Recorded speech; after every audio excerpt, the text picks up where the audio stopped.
The Mongol Empire was unlike anything the world had seen, an unstoppable force that forced kingdoms to bow or fall. In just a few decades, it became the largest land empire ever, stretching from the Pacific to Europe, from Siberia to Persia. The Mongols revolutionized warfare, crushed empires, and ruled with unmatched discipline and efficiency. No walls could keep them out, no army could resist them.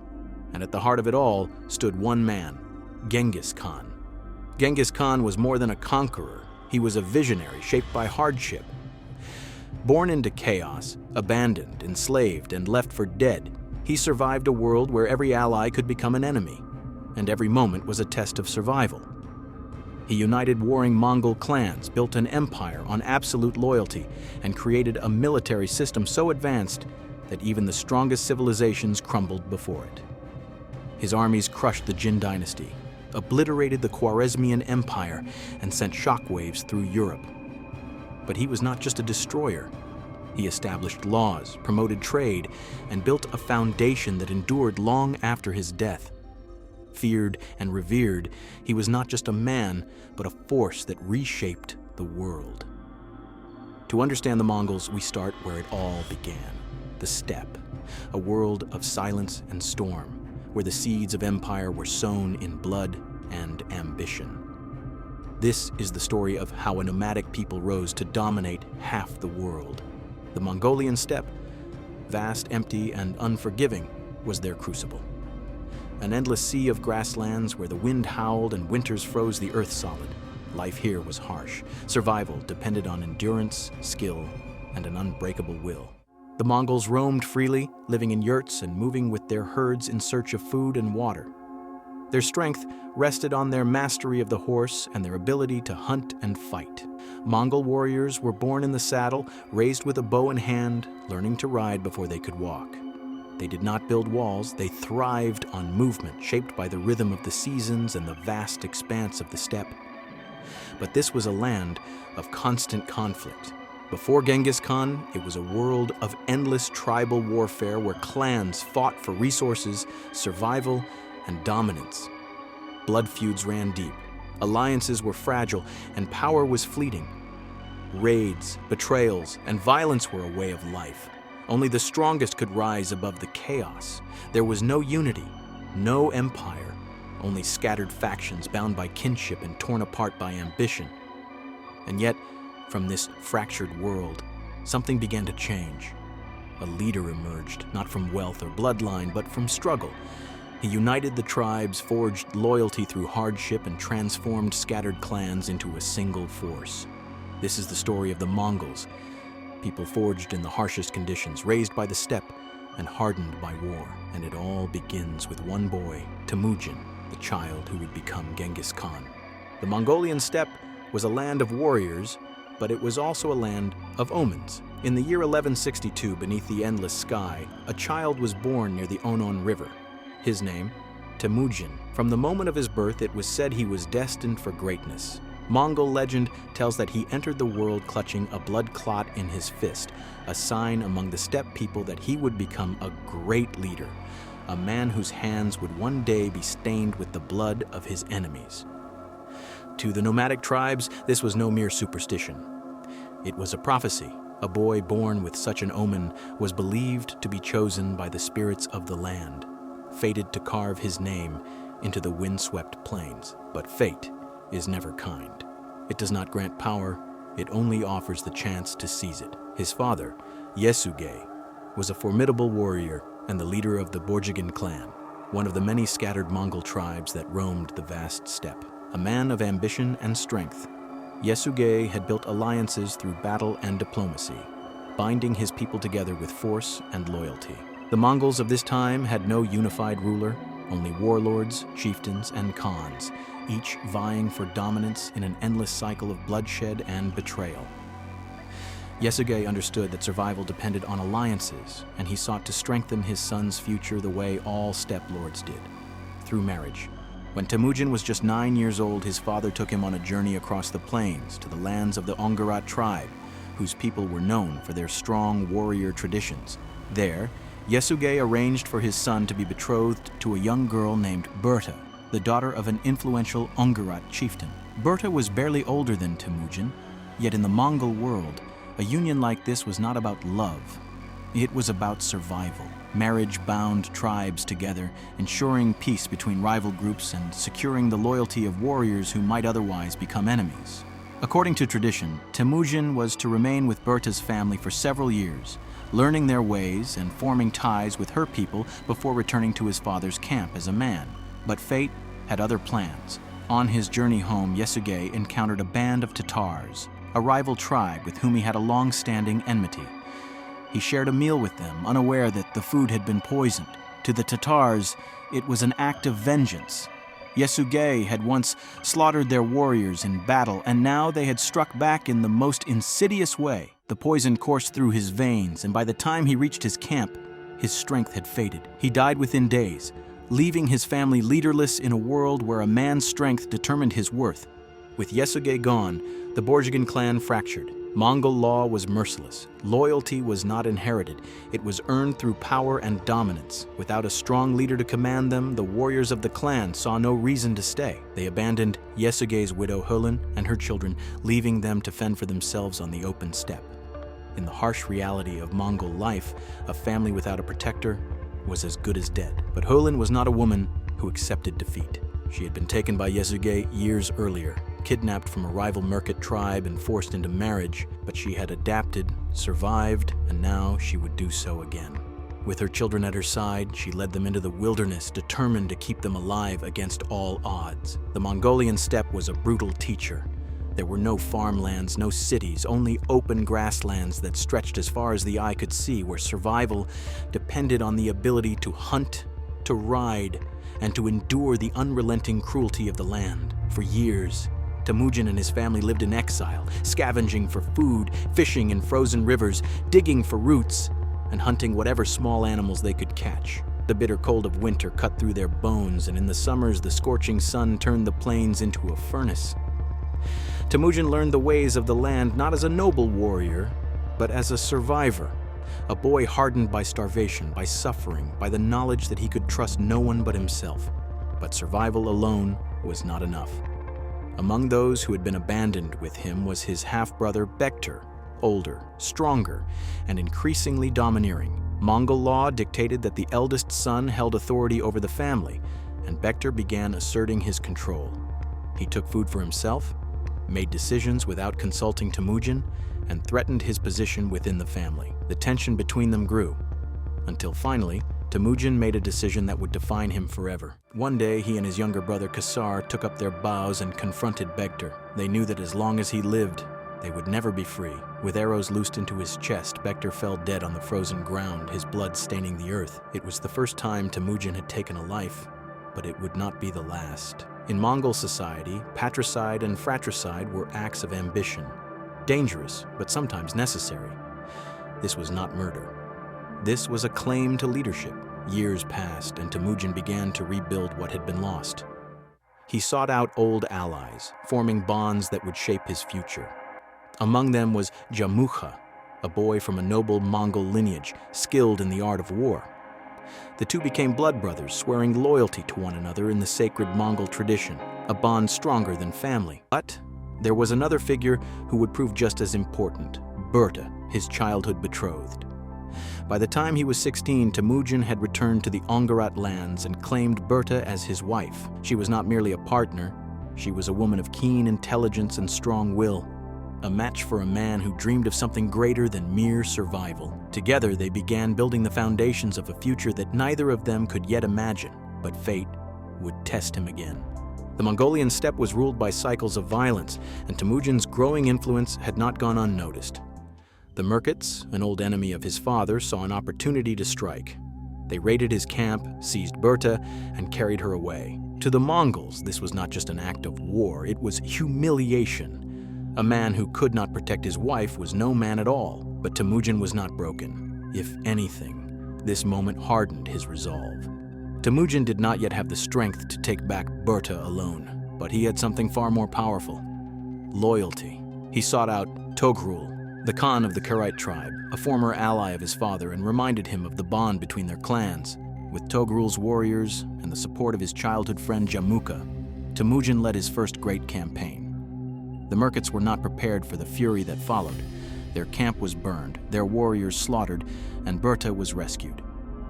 But war leaves scars. She had been taken as a wife by the Merkits, and when she returned, she carried a child. The boy, Jochi, would be raised as Temüjin's son, but the whispers of his doubtful lineage would linger for the rest of his life, casting a shadow over the future of the Mongol Empire. Yet this was only the beginning. Temüjin had seen what loyalty could accomplish. He had faced death and returned stronger. The Mongol world was still fractured, ruled by warlords clinging to their power. But Temüjin had a vision, one that went beyond revenge, beyond survival. The boy who had once starved on the plains, who had been cast out, hunted, and betrayed, was no longer just a survivor. He was a leader, united by loyalty, driven by a vision.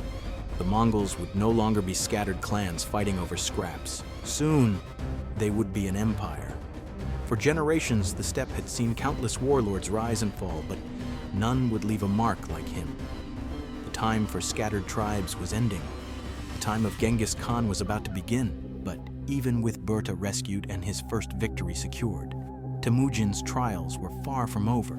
His rise to power would still be tested by betrayal and captivity. In the treacherous world of Mongol politics, loyalty could vanish overnight, and Temüjin was about to find himself at the mercy of his enemies. Even after his first taste of victory, Temüjin's path remained perilous. Power in the steppe came with enemies, and as his influence grew, so did the number of rivals eager to bring him down. Among them were the Taichi Ud, a once loyal faction of his father's people, who now saw Temüjin not as kin, but as a threat to their dominance. One fateful day, as Temüjin was moving across the steppe, the Taichi Ud struck. Armed riders descended upon him with ruthless efficiency.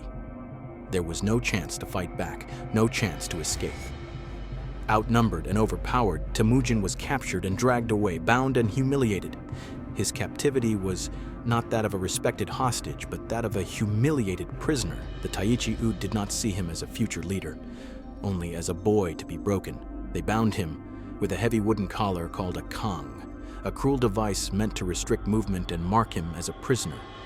The weight of the wooden yoke dug into his shoulders, making even the simplest movements painful.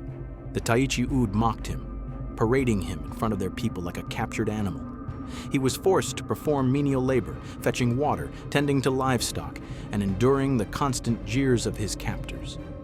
His hands were tied during the day, and at night he was thrown into a dark, cold tent, guarded carefully to prevent escape. His enemies believed they had crushed him, that he was nothing. But they underestimated Temüjin. The boy did not break. He did not allow himself to wallow in despair. Instead, he watched, he observed. He studied his captors, their routines, their weaknesses, their moments of carelessness. He learned. The nights in captivity were long, the cold of the steppe biting into his skin. Hunger gnawed at him, and exhaustion was his constant companion. But amid the suffering, something else took root within him, an unshakable resolve. If he was to survive, if he was to reclaim his life, he would have to outthink his enemies. He could not rely on brute strength alone. He had to be patient, cunning, and opportunistic. For days he waited. Weeks passed, and the Taichi Ud guards became lax, believing that he had been fully subdued. They no longer watched him with the same level of caution. And then, on one moonless night, Temüjin made his move. The opportunity came during a feast. The Taichi Ud were celebrating, drinking heavily, their guards growing careless. The steppe winds howled outside as the fires inside the camp burned bright. Temüjin, bound and weak, waited. Then, when the moment was right, he struck.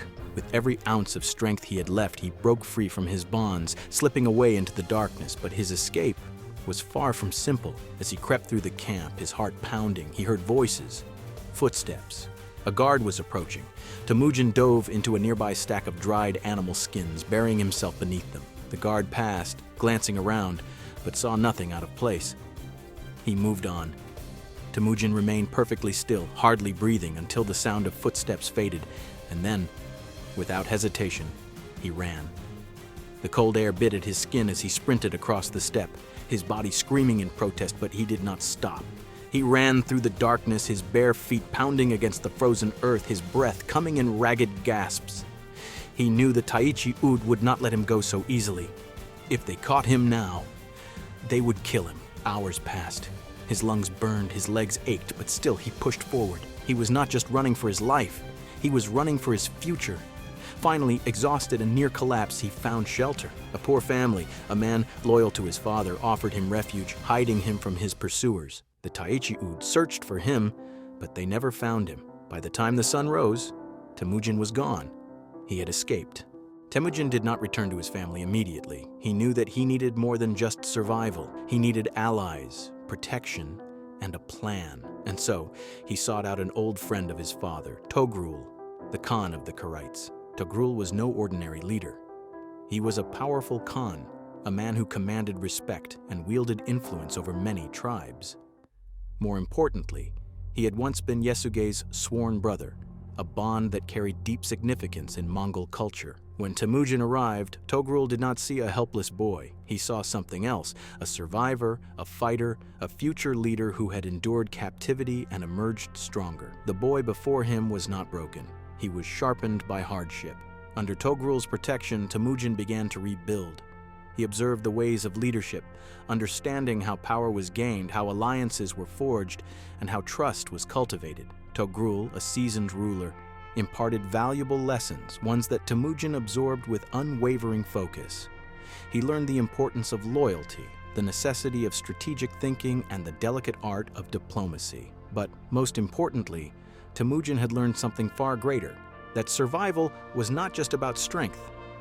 It was about resilience, patience, and the ability to turn even the smallest opportunity into an advantage. The Taichi Ud had captured him to break his spirit, but instead, they had hardened him. They had given him a lesson in the harsh realities of power. They had shown him what it meant to be weak, and in doing so, they had ensured that he would never allow himself to be weak again. Temüjin had not yet begun his great conquest, but in that single moment of escape, the seeds of his destiny had been sown. The boy who had once been a prisoner would one day rule the steppe. The name Genghis Khan had not yet been spoken, but the journey toward it had begun. And so, with his first true battle for survival behind him, Temüjin turned his gaze toward the horizon, his past behind him, and the steppe ahead. He was ready to carve his name into history. But even with his first victory behind him, the road ahead was far from clear. Temüjin had escaped captivity, but survival alone was not enough. He had tasted what it meant to be powerless, and he knew that if he was to shape the future, he would need more than will. He would need strategy, allies, and an army strong enough to rise above the chaos of the Mongol steppe. The fractured tribes that roamed the land were bound by shifting loyalties, old rivalries, and generations of bloodshed. To unite them would take more than brute force. It would take a leader with vision. Temüjin, fortunately, was not entirely alone. In his youth, he had formed a deep bond with Jamukha, a fellow Mongol of noble descent. The two had once sworn an oath of brotherhood, sharing dreams of power and glory. Yet, while Jamukha believed in the rigid traditions of aristocracy, Temüjin envisioned a different kind of order, one where loyalty was earned, not inherited. Their friendship was rooted in ambition, but ambition is a dangerous foundation. For now, though, they stood united by a common goal, to rise above the tribal anarchy of the steppe. But friendship alone could only carry him so far. If Temüjin was to carve his name into history, he needed powerful allies. One of the most critical alliances he forged was with Wang Khan, the influential leader of the Karaite tribe. The Karaites were one of the most dominant powers on the Mongolian plateau, well connected with both the Chinese dynasties to the south and the nomadic tribes to the north. Wang Khan had once fought beside Temüjin's father, Yesugei, and Temüjin understood the strength of old loyalties. He sent emissaries to remind Togrul of that shared history. Togrul, an aging but calculating ruler, saw promise in the young warrior. The politics of the steppe were ever shifting, and backing the right man could bring great reward. Temüjin offered unwavering loyalty, pledging himself in service in exchange for support. Seeing the fire in his eyes, Togrul agreed. And with that pact, everything changed. Temüjin now had legitimacy, protection, and military might. He was no longer a rogue warlord. He was now a key player in the political landscape of the steppe. Armed with this new alliance, Temüjin launched his first true military campaigns. His first major test came against the Tatars. For decades, the Tatars had been a dominant force across the steppe, feared for their ruthless raids and shrewd diplomacy. More personally, it was the Tatars who had once poisoned his father under the orders of the Jin dynasty. For Temüjin, this was not merely a military campaign, it was vengeance. Backed by Wang Khan's forces, he unleashed a calculated assault. Temüjin used swift mobile units to harass the Tatar supply lines, exploiting every weakness, grinding them down with relentless attacks. It was not brute strength, but a war of attrition, starving them out, stretching their defenses thin, and forcing them into submission. When the final blow came, it was crushing, and it came with a chilling policy that would echo through the ages: the complete extermination of the Tatar nobility. Any male taller than the axle of a cart was executed, ensuring their leadership could never rise again. The remaining Tatar warriors were absorbed into Temüjin's ranks, no longer bound by tribal name but by personal loyalty to him. But victory always brings enemies. The Merkits, a powerful northern tribe, saw an opportunity to strike. Years before, Temüjin's father had abducted Yehuling, his mother, from a Merkit chief, a slight that had never been forgotten. Now, they struck back. In a surprise raid, they captured Temüjin's wife, Börte. The kidnapping wasn't just a personal loss, it was a direct attack on his authority. In Mongol culture, a leader's strength was reflected in the stability of his household. If he couldn't protect his own wife, how could he protect a people? Temüjin moved swiftly, calling on both Wang Khan and Jamuka for aid. Their combined forces struck back with brutal precision, overwhelming the Merkits in a decisive assault. Börte was rescued, but her time in captivity cast a long shadow. Whispers spread. Had she conceived during her time with the Merkits? Was the child she bore truly Temüjin's? These doubts would haunt him for years, but in the chaos of war, there was no time for hesitation. Battle by battle, his legend grew. Temüjin was no longer just a fighter, he was a visionary. His army wasn't tied to old bloodlines, it was a brotherhood forged through shared hardship, loyalty, and discipline. He rewarded those who served with honor, regardless of their birth. It was a new model of leadership, and it was working. But ambition has its cost. The alliance between Temüjin and Jamuka, once bound by shared dreams, began to fray. Jamuka, born into Mongol nobility, clung to the belief that only aristocrats had the right to rule. Temüjin stood for something else, a world where power was earned, not bestowed. The steppe wasn't big enough for both visions. In 1187, the two met in open war at Jalal. Temüjin's forces, though smaller, were organized, disciplined, and tactically sharp. At first, they held their ground, but numbers eventually overwhelmed strategy. Jamuka emerged victorious, and to mark his triumph, he committed one of the darkest atrocities in Mongol history, boiling 5,000 of Temüjin's captured men alive, sending a brutal message of supremacy. But Temüjin did not fall. He vanished into exile and rebuilt. This time, he didn't turn to noble lineages or old alliances. He gathered warriors from the lower classes, men with nothing to lose and everything to gain. He trained them, drilled them, gave them purpose. His army became a machine, loyal, lethal, and deeply bonded by a shared code. By 1204, the tables had turned. When he faced Jamuka again, it was a different war. Temüjin's forces, hardened by years of discipline and driven by belief, shattered Jamuka's army. Captured and defeated, Jamuka was offered a place at Temüjin's side, but bound by pride and tradition, he refused. Temüjin, honoring their shared past, granted him an honorable death. With his greatest rival gone, nothing stood in his way. 2 years later, in 1206, the great Kurultai was called. Leaders from every corner of the Mongol world gathered, and there, before the eyes of his people, Temüjin was proclaimed Genghis Khan, universal ruler of all Mongols. The steppe had never known a leader like him. The world had no idea what was coming, but a title alone did not make an empire. Uniting the Mongols was only the beginning. To forge a world-conquering force, Genghis Khan needed more than loyalty. He needed to reshape the very soul of Mongol society. The unification of the Mongol tribes was not the end of Genghis Khan's struggle. It was only the beginning. The vast grasslands of the steppe had long been ruled by shifting alliances, blood feuds, and noble lineages that determined a warrior's fate before he ever touched a bow. But Temüjin had shattered that system.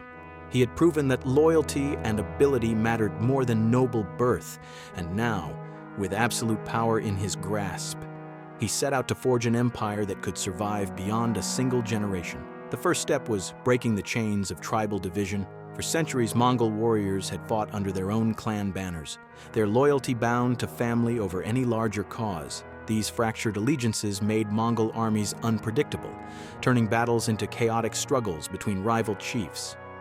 Genghis Khan tore this system apart. He stripped the aristocratic elite of their inherited power, reducing once mighty noble houses to the same level as common herders and hunters. Authority was no longer a birthright. It had to be earned. Warriors who had once seen each other as enemies were placed into the same ranks, bound not by blood but by a new loyalty, the loyalty to the Khan. This wasn't just a military reform, it was a revolution. For the first time, Mongols saw themselves as one people, not scattered clans vying for dominance. To enforce this unity, Genghis Khan introduced an ironclad system of military organization, the decimal structure. Every soldier was placed in a unit of 10, an arban, where they fought, trained, and lived as brothers. 10 arbans formed a jagun of 100, 10 jaguns a minghan of 1,000, and 10 minghans a tumen of 10,000. Each level had its own commanders, ensuring a seamless chain of command that could operate with or without its leaders. There was no room for personal loyalties or divided interests. Every man fought for the whole, and the whole moved as one. This organization was more than just numbers on a battlefield. It allowed the Mongols to move faster than any other army in history. While traditional forces relied on slow, cumbersome formations, Mongol tumens could split into smaller raiding parties, strike deep into enemy lines, and regroup with perfect coordination. If a commander fell, another immediately took his place, ensuring that no single death could cripple the army's advance. The Mongol war machine was not just disciplined, it was unstoppable. But discipline was not simply a matter of structure, it was a way of life. Genghis Khan enforced absolute order among his troops, where desertion or disobedience meant death. A single soldier fleeing a battle could doom his entire unit. Yet, this brutality was balanced by an unmatched sense of opportunity. Any man, no matter his origins, could rise through the ranks if he proved himself. A humble herdsman could become a general, leading thousands into battle. Mongol warriors fought not for personal wealth, but for the honor of their Khan and their brothers in arms.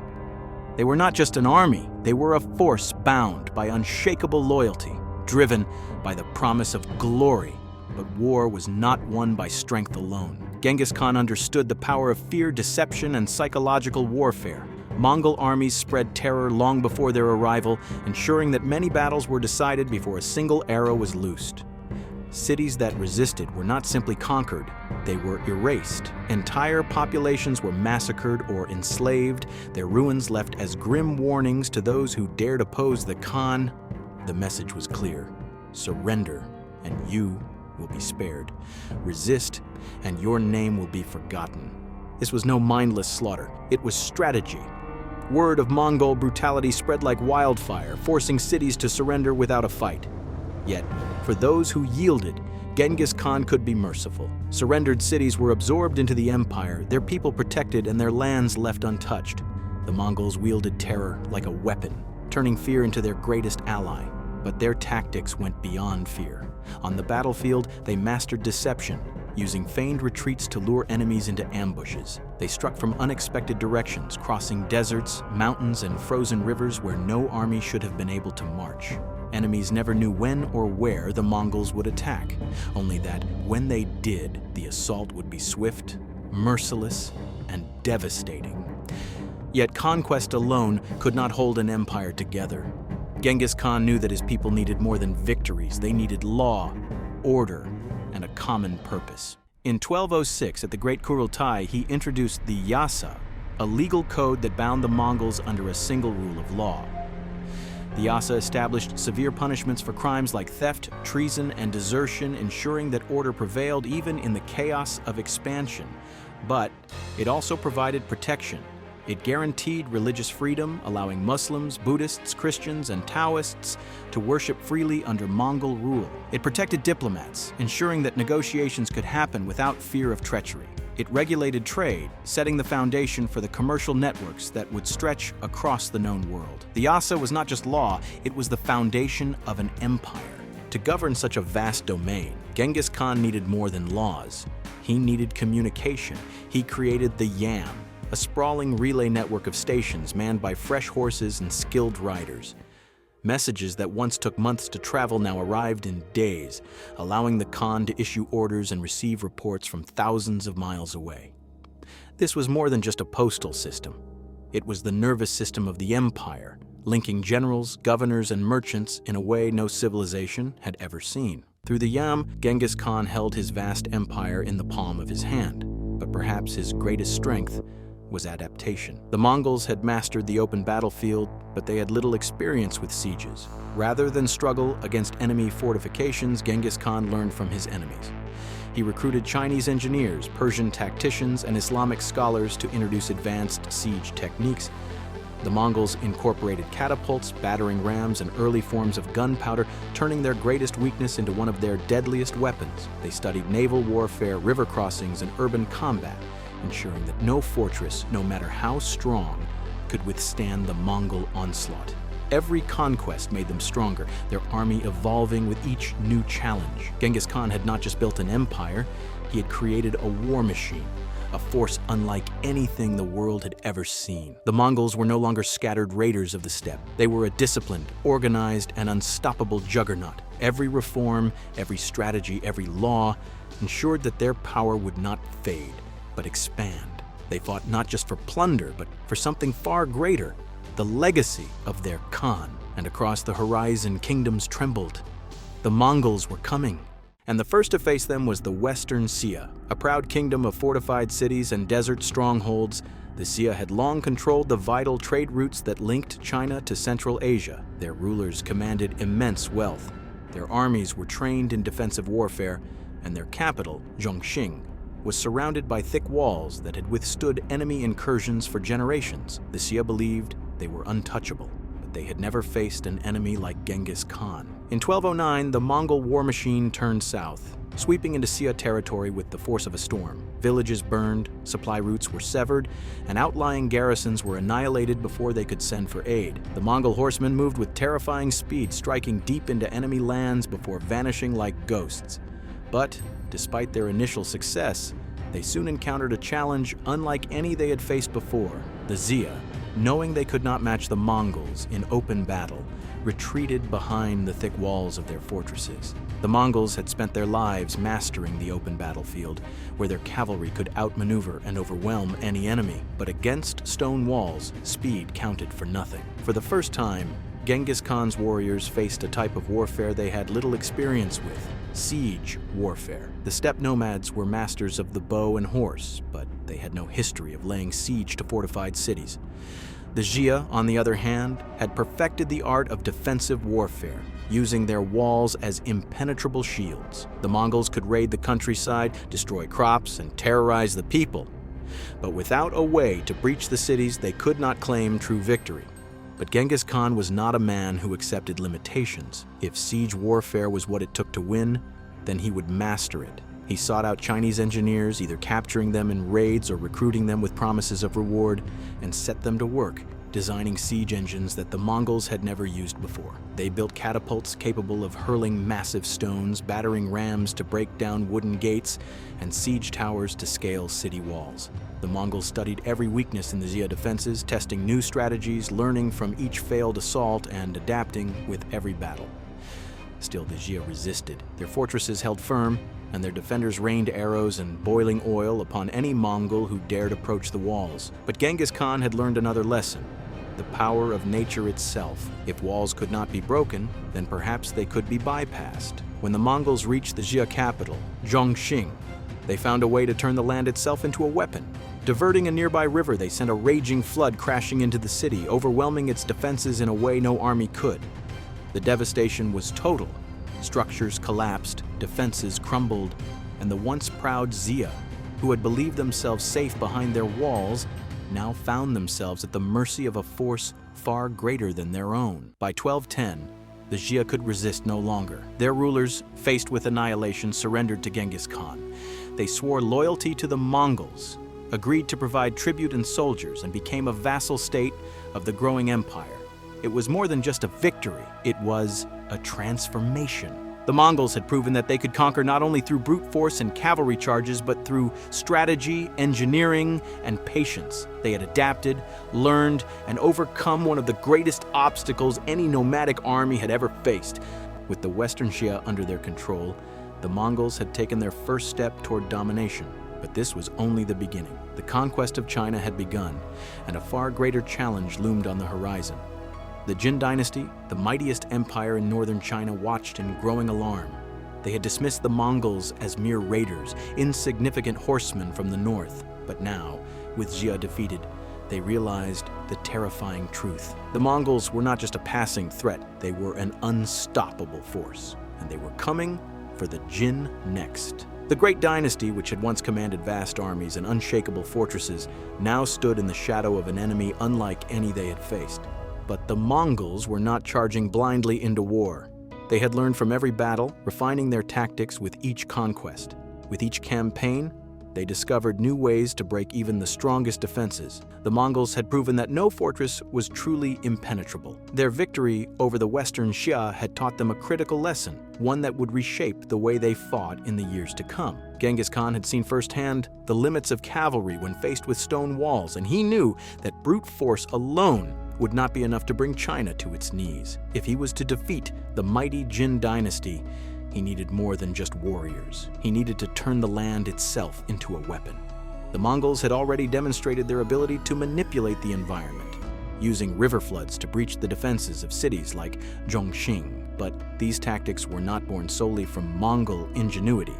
They had learned to harness local expertise, Chinese engineers and captured specialists who understood the intricate waterways of the region. Across the lands of the Western Xia, the Mongols refined their siege techniques with help from these engineers. They deployed catapults, battering rams, and siege towers, but among their most disruptive tactics was hydraulic warfare, an approach adapted from the knowledge of those they conquered. They observed the rivers and waterways winding through the fortified cities of China, looking for any advantage. When a city resisted by force, the Mongols turned to tactics learned from their Chinese captives, skilled engineers who helped them manipulate the landscape. By constructing embankments and small channels, they redirected water to flood fields around fortresses, cutting off supplies and creating hardship for the defenders. While these floods rarely breached the city walls themselves, the relentless pressure of dwindling resources and disrupted defenses weakened the resolve within. The Mongols combined these tactics with their brutal siege engines and arrows, leaving defenders trapped between starvation and siege, their fate sealed by relentless attrition. This was no ordinary siege tactic. It was psychological warfare at its most devastating. Word of the Mongols' ability to turn rivers against their enemies spread like wildfire, striking fear into every fortress and walled city that stood in their path. If a ruler chose to resist, he did so knowing that his city might be washed away in an instant. Some surrendered without a fight, unwilling to risk the wrath of Genghis Khan's engineers. The Mongols had rewritten the rules of war. No wall was too high, no city was truly safe. But as formidable as the Western Xia had been, they were only a stepping stone. The true prize lay beyond them, the Jin dynasty. For decades, the Jin had ruled over northern China, controlling vast territories and boasting an immense army. Their capital, Zhongdu, stood as a symbol of their power, a heavily fortified metropolis filled with palaces, markets, and towering walls. To the outside world, the Jin seemed invincible, but Genghis Khan had no interest in appearances. He saw what lay beneath the surface: weakness. The Jin Empire was strong on paper, but its foundation was rotting. Corruption ran deep, with officials more interested in personal wealth than in defending their people. The military, though large in number, was fractured and unprepared for the kind of warfare the Mongols would bring. Worse still, the Jin relied heavily on a rigid defensive strategy, one that had served them well against traditional Chinese rivals but would prove useless against the speed and adaptability of the Mongol horde. In 1211, Genghis Khan led his armies into Jin territory, a vast force of warriors hungry for conquest. The Mongols swept across the northern plains, burning villages and cutting off supply routes, forcing the Jin to retreat behind their walls. But the Mongols had learned their lesson from the Western Xia. They did not simply strike at the cities, they bled the empire dry. They targeted the fields and granaries, ensuring that even those who hid behind fortress walls would eventually starve. The Jin had numbers, but numbers meant nothing if they could not be fed. But how did it come to this? How had the Jin, a dynasty that once seemed invincible, lost so much so quickly? The answer lay in the northern mountains years earlier. The momentum, the key to their march toward Zhongdu, had been born in blood in a place called Yehuling. That moment came in 1211, where the Mongols faced an enemy far larger than themselves. The Jin dynasty, under the command of Emperor Wanyan Yongji, had assembled an army that was believed to be possibly 2 to 3 times the size of the Mongol army, a force that should have easily overwhelmed the Mongols. The Mongols, by contrast, had around 90,000 warriors. Outnumbered more than 5 to 1, any other army would have been doomed. But Genghis Khan did not fight wars in the conventional way. He had studied his enemies, learned their weaknesses, and crafted a strategy that would turn their greatest strength into their downfall. At Yehuling, the Mongols lured the overconfident Jin army into a narrow mountain pass. The Jin's massive forces, trained for orderly formations and static defenses, became trapped in the confined terrain. Mongol cavalry split the Jin ranks with feigned retreats, while archers rained death from the cliffs above. The Jin's numerical advantage became a liability. Their soldiers trampled one another in the chaos, their commanders paralyzed by indecision. By nightfall, the Jin army lay in ruins. The Mongols had not just won a battle, they had broken the Jin's will to fight. With their military humiliated, the Jin scrambled to mount a defense. But there was no stopping the Mongols now. City after city fell, their fortifications useless against the relentless tide. By 1215, the Mongols had reached the heart of the Jin Empire, Zhongdu itself. What followed was not just a battle, but an act of sheer destruction. The city, once the center of northern China, was torn apart. Mongol soldiers poured through the streets, cutting down anyone who resisted. Buildings burned, temples crumbled, and the wealth of the empire was carried away on horseback. The message was clear: no fortress, no dynasty, no empire could stand against the will of the great Khan. But the Jin were not yet completely broken. Their capital had fallen, but remnants of their empire still clung to survival, retreating southward in a desperate bid to rebuild. They fought on for another 2 decades, struggling to reclaim what had been lost. But the outcome was already decided. The Mongols had proven that they could not be stopped. With northern China under their control, the Mongols had cemented their place as the most formidable power in the east. Yet, Genghis Khan's ambitions were not bound by borders. He had built an empire not just to rule, but to expand. And now, his gaze turned westward, to new lands, new riches, and new enemies. Genghis Khan knew that a broken enemy was easier to subjugate.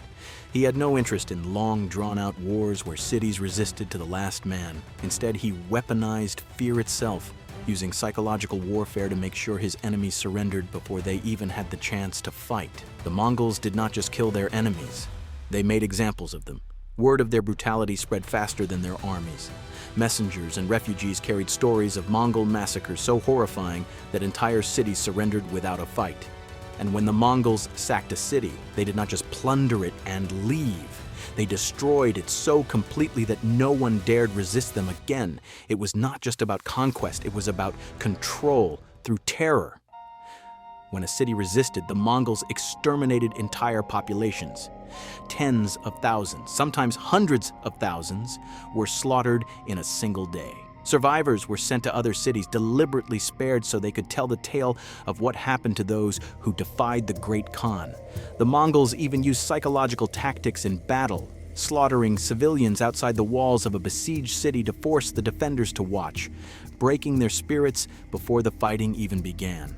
Genghis Khan had turned fear into a weapon just as deadly as his cavalry charges.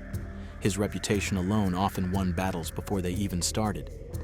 At the height of their victories in China, Genghis Khan sent envoys across the Silk Road, seeking to establish diplomatic ties with a powerful empire to the west, the Khwarezmian Empire. Ruled by Shah Ala ad-Din Muhammad, Khwarezm was a wealthy and strategically positioned state, controlling vital trade routes that linked the Islamic world with China. The Mongols did not seek war. Genghis Khan, ever pragmatic, saw an opportunity for trade and cooperation. He sent a caravan of merchants, escorted by diplomats, to the city of Otrar, bearing gifts and an offer of peace. But peace was not what they found. The Shah, driven by arrogance and paranoia, saw the Mongols as a threat. Perhaps he feared their rapid rise, or perhaps he simply underestimated them. Either way, he made a fatal mistake. His governor in Otrar, in Alchuk, accused the Mongol traders of being spies. Without trial or warning, they were seized, their goods confiscated, and their lives brutally ended. Some were executed on the spot, while others were imprisoned under horrific conditions. News of this outrage reached Genghis Khan, and though furious, he still sought diplomacy. He sent 3 ambassadors, 1 Mongol and 2 Muslims, to negotiate for the release of his men and demand justice. What happened next sealed the Shah's fate. Not only did Muhammad refuse Genghis Khan's demand, but he also escalated his crime. He executed the Mongol envoy, defiling the rules of diplomacy. The 2 Muslim ambassadors were spared but humiliated, their heads shaved in an act of insult. For any ruler, this was an unthinkable provocation. For Genghis Khan, it was a declaration of war. There would be no forgiveness, no mercy, no negotiations. The Mongols would bring their full wrath upon Khwarezm. In the autumn of 1219, Genghis Khan gathered his forces. This was not a simple raid. This was total war. The Mongols had been insulted, and they would answer with fire and blood. Leading an army of at least 200,000 warriors, Genghis Khan crossed the Shir Darya River, marching westward into Khwarezmian lands. But the Shah was no fool. He had an army nearly equal in number, and his empire was filled with fortified cities. He believed his walls would hold. He was wrong. The Mongols did not strike blindly. They split their forces with terrifying precision, attacking multiple cities at once. While Genghis Khan himself led an assault on Bukhara, his trusted generals Jebe and Subutai launched campaigns to cut off enemy reinforcements. The Mongols moved faster than any army the Khwarezmians had ever faced. They crossed rivers in record time, maneuvered through deserts without hesitation, and shattered the illusion of safety behind stone walls. Bukhara fell first. When Genghis Khan entered the city, he did not give a triumphant speech or declare himself a new ruler. Instead, he gathered the surviving citizens and made one thing clear: I am the flail of God. If you had not committed great sins, God would not have sent a punishment like me upon you. Then, he unleashed his army upon the city. The defenders were slaughtered, the people enslaved, and the city burned. The Mongols did not simply conquer. They erased. One by one, the cities of Khwarezm fell. Otrar, where the Mongol merchants had been murdered, was wiped from existence. Every man who had taken part in the massacre was executed in the most brutal fashion. The Mongols turned the Shah's own cruelty against him, making his people suffer for his crimes. Meanwhile, Muhammad kept running, desperate to escape the storm he had unleashed. With each city that fell, the Mongols' vengeance grew more relentless, but there was nowhere left to hide. With his empire in ruins, the Shah fled to an island in the Caspian Sea where he finally succumbed to illness and despair. He died in exile, a broken man, abandoned by his allies, his people, and his dreams of empire. Yet, even in death, the wrath of the Mongols was far from over. Genghis Khan was not content with merely crushing the Shah. He wanted to make an example of Khwarezm. He unleashed his greatest generals, Jebe and Subutai, on a campaign of annihilation. They rode west, cutting through Persia like a scythe through wheat, destroying city after city, leaving nothing but ruins in their wake. No army could stop them. No ruler could challenge them. The Shah was dead, his empire reduced to ashes, but the Mongol fury had not yet run its course. Genghis Khan was not just waging war, he was delivering a message. But Bukhara was just the beginning. Samarkand, the crown jewel of Khwarezm, was next. A city so wealthy, so grand, that even distant lands spoke of its splendor, its towering walls, its glittering palaces, its thriving bazaars. None of it would save it. The Shah had left a large garrison to defend it, believing its fortifications would hold. He was wrong. Genghis Khan's forces surrounded Samarkand and cut off all routes of escape. He used every weapon in his arsenal: trebuchets, siege towers, battering rams, and the sheer brutality of his warriors. The defenders, though numerous, were terrified. They had heard of what happened in Bukhara. Some even tried to surrender, but Genghis Khan was in no mood for mercy. He had come not just to defeat Samarkand, but to erase it. After days of relentless attacks, the city's defenses finally crumbled.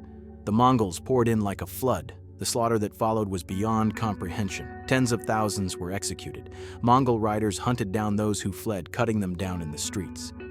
The soldiers were killed, their heads stacked into grotesque pyramids. The city was burned to the ground.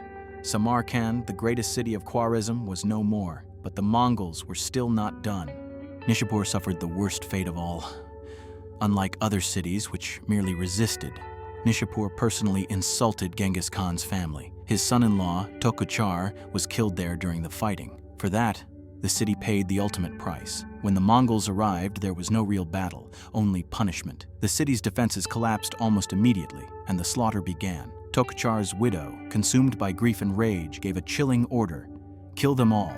Every man, woman, and child was to be executed. No exceptions. And so, the massacre began. Some accounts claim that over 1 million people perished in Nishapur. The Mongols, ever efficient, turned the execution into an organized process. The bodies were piled into pyramids, a grim reminder of what happened to those who defied the Great Khan. Even the animals were killed: horses, dogs, cattle, everything. When the slaughter was over, the Mongols leveled the city, ensuring that Nishapur would never rise again. By the time the Mongols were finished, the Khwarezmian Empire no longer existed. It was not simply conquered, it was erased from the map. The Silk Road, once a bustling network of trade and culture, was now littered with corpses and ruins. The Mongols had left a wasteland where an empire once stood, but even after all this devastation, one man still refused to surrender. Jalal al-Din, the son of the fallen Shah, was different from his father. He was no coward. He would not flee, he would fight. With what remained of his forces, he waged a desperate war against the Mongols, using guerrilla tactics to strike at their supply lines, ambush their patrols, and harass their armies. He won several victories, proving that the Mongols were not invincible. But he was fighting against an unstoppable force. He was running out of men, out of time, and his final battle would be the Battle of the Indus in 1221. Jalal al-Din had led his army to the banks of the Indus River, the last barrier between him and the safety of India. But the Mongols had pursued him relentlessly, and now he was trapped. There was no escape. The only choice was to stand and fight. On one side stood Genghis Khan's warriors, battle-hardened, disciplined, merciless. On the other stood Jalal al-Din's men, exhausted but defiant. The battle was brutal. Jalal al-Din fought at the front, cutting down Mongol warriors with his own hands. His men fought with unmatched desperation, knowing this was their last stand. For hours, they held their ground, but the Mongols were simply too many. The Khwarezmian army was encircled, its formation shattered. Jalal al-Din saw that all was lost, but he refused to be captured. With the Mongols closing in, he made a final, daring move. He rode his horse to the edge of the Indus, turned to face Genghis Khan one last time, and then, without hesitation, spurred his horse forward, leaping into the raging waters below. Genghis Khan, watching from the riverbank, was impressed. He ordered his men to hold their fire. He did not want Jalal al-Din dead. He respected his courage. And so, the last prince of Khwarezm swam across the Indus and disappeared into India. He had survived, but his empire had not. The Khwarezmian dynasty was gone.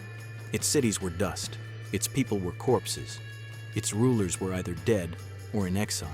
Genghis Khan had delivered his punishment, and the world had witnessed what it meant to defy the Mongols. By the time the Mongols rode back east, they had left behind a wasteland where an empire once stood.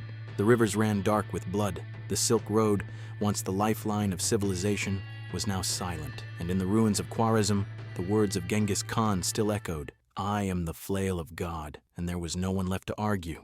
But Genghis Khan's wars were far from over. His vengeance had reshaped the Islamic world, but there were still those who had defied him. There was still unfinished business, and now his eyes turned eastward once more, toward an old enemy that had dared to resist Mongol rule, the Western Xia. For years, the Western Xia dynasty had been caught between giants, the Mongols to the north and the Jin to the east. They had submitted to Genghis Khan's rule in 1209, bending the knee to avoid destruction, but their loyalty had always been fragile. During the Mongols' war against Khwarezm, the Xia ruler, Emperor Li Zhengshu, refused to send troops to aid the Mongols, violating his oath of vassalage. Worse still, sensing that the Mongols were distracted in the west, the Xia secretly allied with the Jin dynasty, hoping to break free from Mongol rule. Genghis Khan did not forget betrayal, and he never forgave it. In the spring of 1226, the Mongols returned to China. This was not just another campaign, it was retribution. Leading an army of over 180,000 warriors, Genghis Khan crossed the frozen Gobi Desert and marched south, determined to wipe the Western Xia off the map. The Xia were outmatched in every way. Their army was smaller, their fortresses outdated, their resources stretched thin, but they had nowhere to run. The Mongols struck with terrifying speed. City after city fell in rapid succession.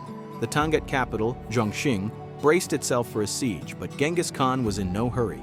He broke his army into smaller units, devastating the countryside, ensuring that no reinforcements, no supplies, and no hope could reach the Xia. The Mongols crushed their armies in open battle, then systematically destroyed every stronghold in their path. Within months, the Xia were gasping for survival. Even as the Mongols dismantled the Xia dynasty, Genghis Khan's influence reached far beyond Asia. 4 years earlier, in 1223, a Mongol detachment ventured deeper into unknown lands, into the far west, beyond the Caspian Sea. The Mongols had already shattered the Khwarezmians, but they were never ones to turn back when new lands lay ahead. Led by Subutai and Jebe, two of the greatest Mongol generals, this force pushed toward the fringes of Europe, where they encountered the Kipchaks, a nomadic people allied with the princes of Kievan Rus. The Kipchaks had been warned. Word of the Mongol onslaught had spread across the steppe, but arrogance and ignorance sealed their fate. In the spring of 1223, near the Kalka River, the Mongols faced a combined army of Kipchak warriors and Russian princes. The Mongols, outnumbered, feigned retreat, drawing their enemies into pursuit. For days, they led them deeper into the steppes, stretching their forces thin. And then, when the moment was right, they turned and unleashed hell. The Mongols struck with ruthless precision, surrounding their enemies and cutting them down. The Russian Kipchak forces collapsed in panic, their commanders slain, their warriors butchered. The Mongols had shattered one of the greatest armies that Eastern Europe had ever assembled. The Mongols did not push further into Europe, not yet. They had no orders to invade, only to scout and test the defenses of these distant lands. But the Kalka River battle was more than a mere victory. It was a message. Europe had now felt the Mongols' wrath, and soon they felt it again. But Genghis Khan did not live to see it. As 1226 turned to 1227, the war against the Western Xia neared its bloody conclusion. The Mongols pushed deep into Xia territory, and their capital, Zhongxing, suffocated under siege. The Xia emperor, realizing that resistance was futile, sent envoys to surrender. But there was no mercy. Genghis Khan had already decided their fate. And then, something happened. Something that history still struggles to explain. Somewhere during the campaign, Genghis Khan fell gravely ill. Some accounts say it was an injury, that during a skirmish against the Tangut he was thrown from his horse, suffering internal wounds that never healed. Others claim it was fever, a sudden sickness that overtook him as he pushed his army through the brutal terrain. A darker legend whispers of assassination, that a captured Tangut princess taken as war spoil wounded him in his tent, exacting revenge for her fallen people. Whatever the cause, the great Khan was dying. Even as his body failed him, his will did not. He refused to retreat, ordering his generals to continue the siege.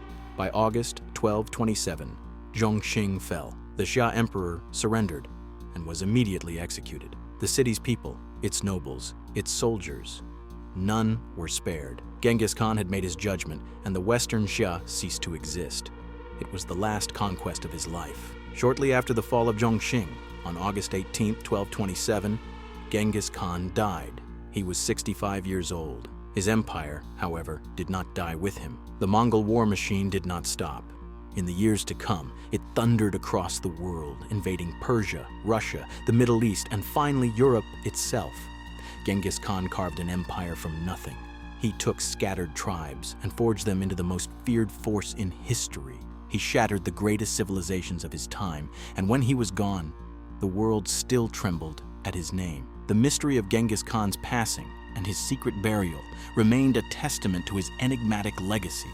Genghis Khan was dead, but his shadow still loomed over the world. The conqueror who had shattered empires, razed cities, and built the greatest land empire in history was gone. But his death was no ordinary one. His passing, like his life, was wrapped in legend, secrecy, and ruthless ambition. His body was taken north, back to the Mongolian steppes where his story had begun. But there was no grand funeral, no towering monument, no gilded tomb to mark his resting place. His burial was shrouded in the same mystery that had defined his rise to power.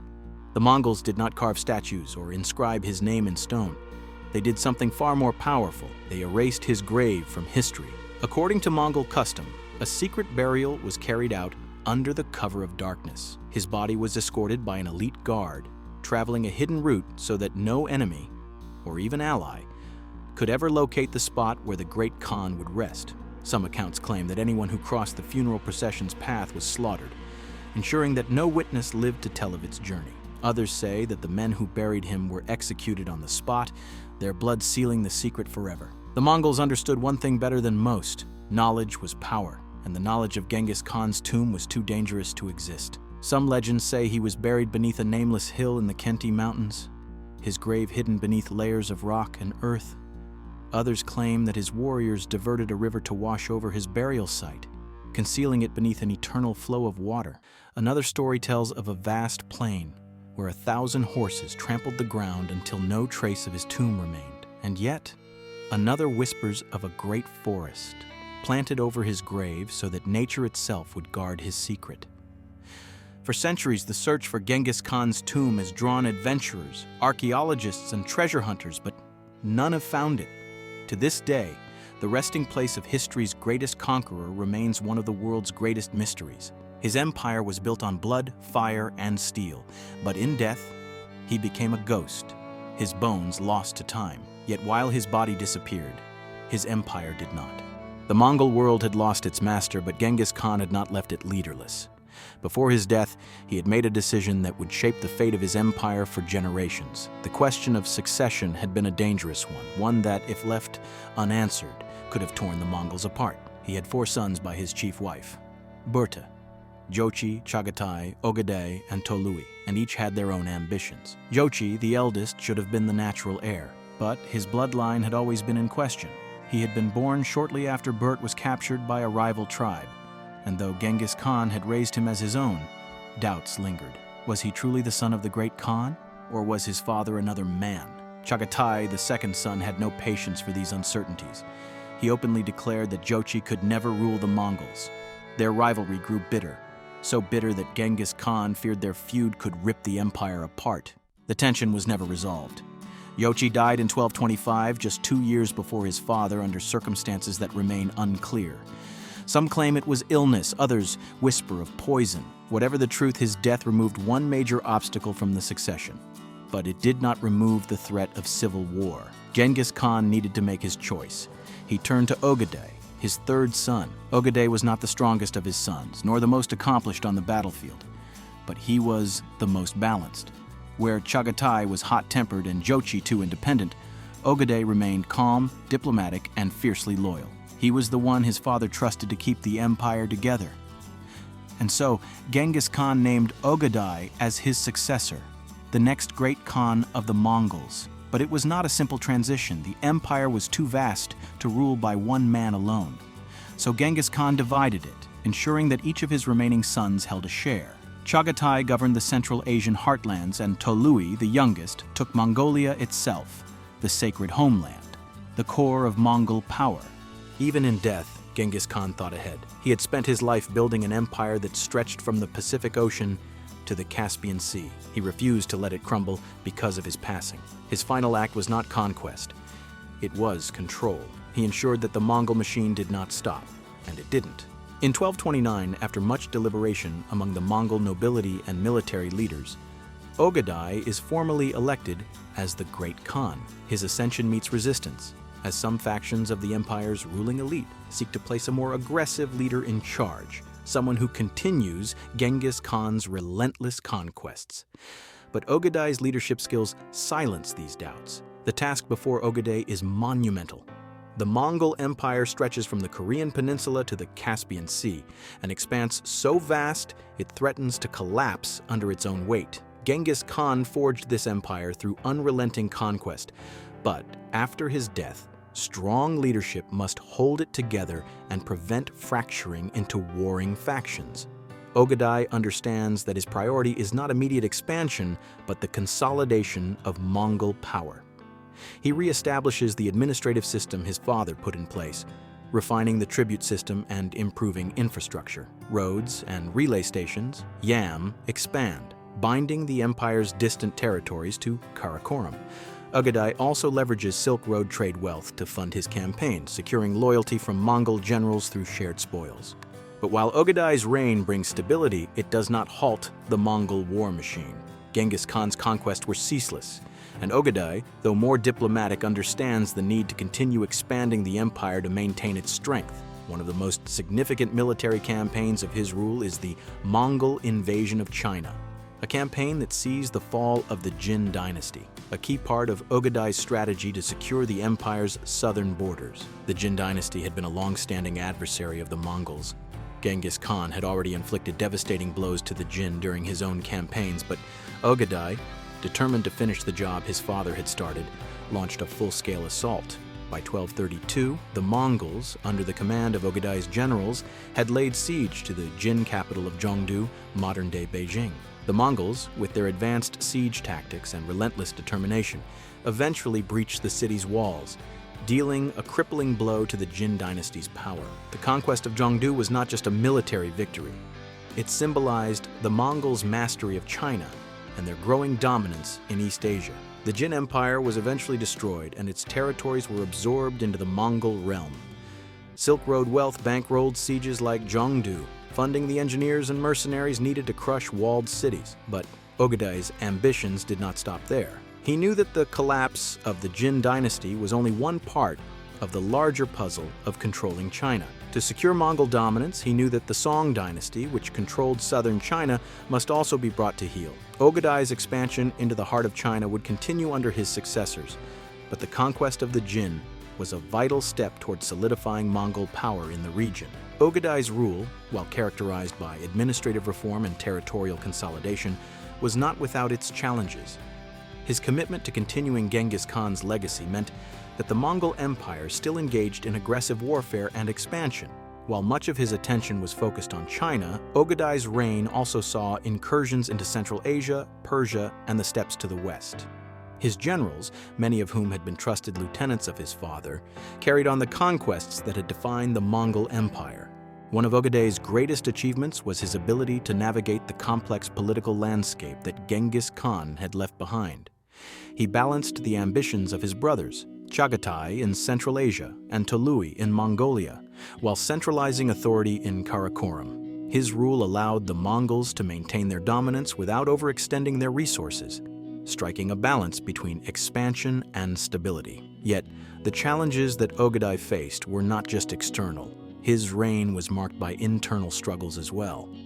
The Mongol Empire, vast as it was built on a fragile network of alliances and military campaigns. The very success of Genghis Khan had brought with it the seeds of potential disintegration as different regions and factions sought to assert their independence. The Mongol leaders, despite Ögedei's best efforts, remained deeply loyal to their individual tribes and armies, which occasionally led to power struggles within the court. But Ögedei's diplomatic skills allowed him to navigate these internal conflicts, ensuring that the empire remained intact and that his position as the Great Khan was secure. He formalized the use of paper currency and standardized weights and measures across the empire, boosting Silk Road commerce. The trade brought wealth, resources, and knowledge, and Ögedei understood that maintaining control over these trade networks was essential for the empire's continued growth. Ögedei's reign, marked by significant military victories and administrative reforms, ensured that the Mongol Empire would not fall apart after his father's death. The empire remained a powerful force in Asia and beyond, and Ögedei's name would be forever associated with the consolidation of Mongol power. His reign marked the continuation of Genghis Khan's legacy, and the Mongol Empire, now a vast and unified entity, would continue to shape the course of history for generations to come. The Mongols had already proven themselves as a military force to be reckoned with, having swept through Persia, the Middle East, and parts of Eastern Europe. Now, under Ögedei's leadership, they pushed further into the heart of Europe. The Mongols reached the borders of Poland, where in April of 1241, they encountered a combined European army at the Battle of Legnica. The European forces, led by Prince Henry II the Pious of Silesia, were no match for the Mongol war machine. The battle was a decisive victory for the Mongols, who used their superior cavalry and strategic tactics to overwhelm the European forces. The Mongols' ability to move quickly and decisively, combined with their relentless pursuit of victory, allowed them to crush the European army and continue their advance westward. The defeat at Legnica sent shockwaves throughout Europe, as the Mongols' presence in Eastern Europe was no longer a distant threat. It was a reality that could not be ignored. Only months later, in April of 1241, the Mongols again proved their military superiority at the Battle of Mohi, near the banks of the river Sajo in Hungary. The Hungarian forces under the command of King Bela IV attempt to resist the Mongol onslaught, but despite their efforts, they are outmatched. The Mongol army, now led by the great general Subutai, employs a series of brilliant maneuvers, including feigned retreats and surprise flanking attacks to decimate the Hungarian forces. The Battle of Mohi becomes one of the most famous Mongol victories and cements the Mongols' reputation as the most fearsome military power in the world at the time. The Hungarian forces suffer utter defeat, and the Mongols continue their relentless march westward. In the wake of these victories, it seemed as though the Mongols were poised to conquer all of Europe. They had crushed the military might of Poland and Hungary, and their advance seemed unstoppable. Yet, just as the Mongols reached the peak of their success, the unexpected death of Ögedei Khan in 1241 halted their progress. The death of the great Khan sent shockwaves throughout the Mongol Empire. At the age of 55, Ögedei's sudden death left the empire without a clear leader.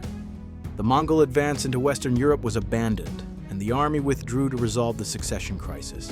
Ögedei's death was particularly significant because he had been the stabilizing force in the empire after Genghis Khan's passing. Under his leadership, the Mongol Empire had not only expanded, but had also been unified and organized in ways that ensured its survival for generations. His death, however, threw the empire into a period of uncertainty. With no clear successor in place, the Mongol advance into Europe came to a sudden stop, and the future of the empire's western campaigns was left in limbo. At the time of Ögedei's death, the Mongol Empire had reached its greatest extent, stretching from the Pacific Ocean in the east to the heart of Europe in the west. But Ögedei's passing brought an abrupt halt to this expansion. The Mongol army, which had been poised to invade deeper into Western Europe, was forced to retreat, and the campaign was abandoned. The Mongols, having established a temporary truce with the European powers, withdrew from Hungary and Poland, leaving Europe to breathe a sigh of relief. But this reprieve was not to last long. The legacy of Ögedei Khan often gets overshadowed by the towering figure of his father, Genghis Khan. Yet, Ögedei's reign proves crucial in ensuring the continuity of the Mongol Empire after Genghis Khan's death. His strategic vision and leadership allowed the empire to continue its expansion. The Mongols go on to influence Europe and Asia for centuries, but Ögedei Khan's untimely death serves as a reminder of how fragile the fate of empires can be.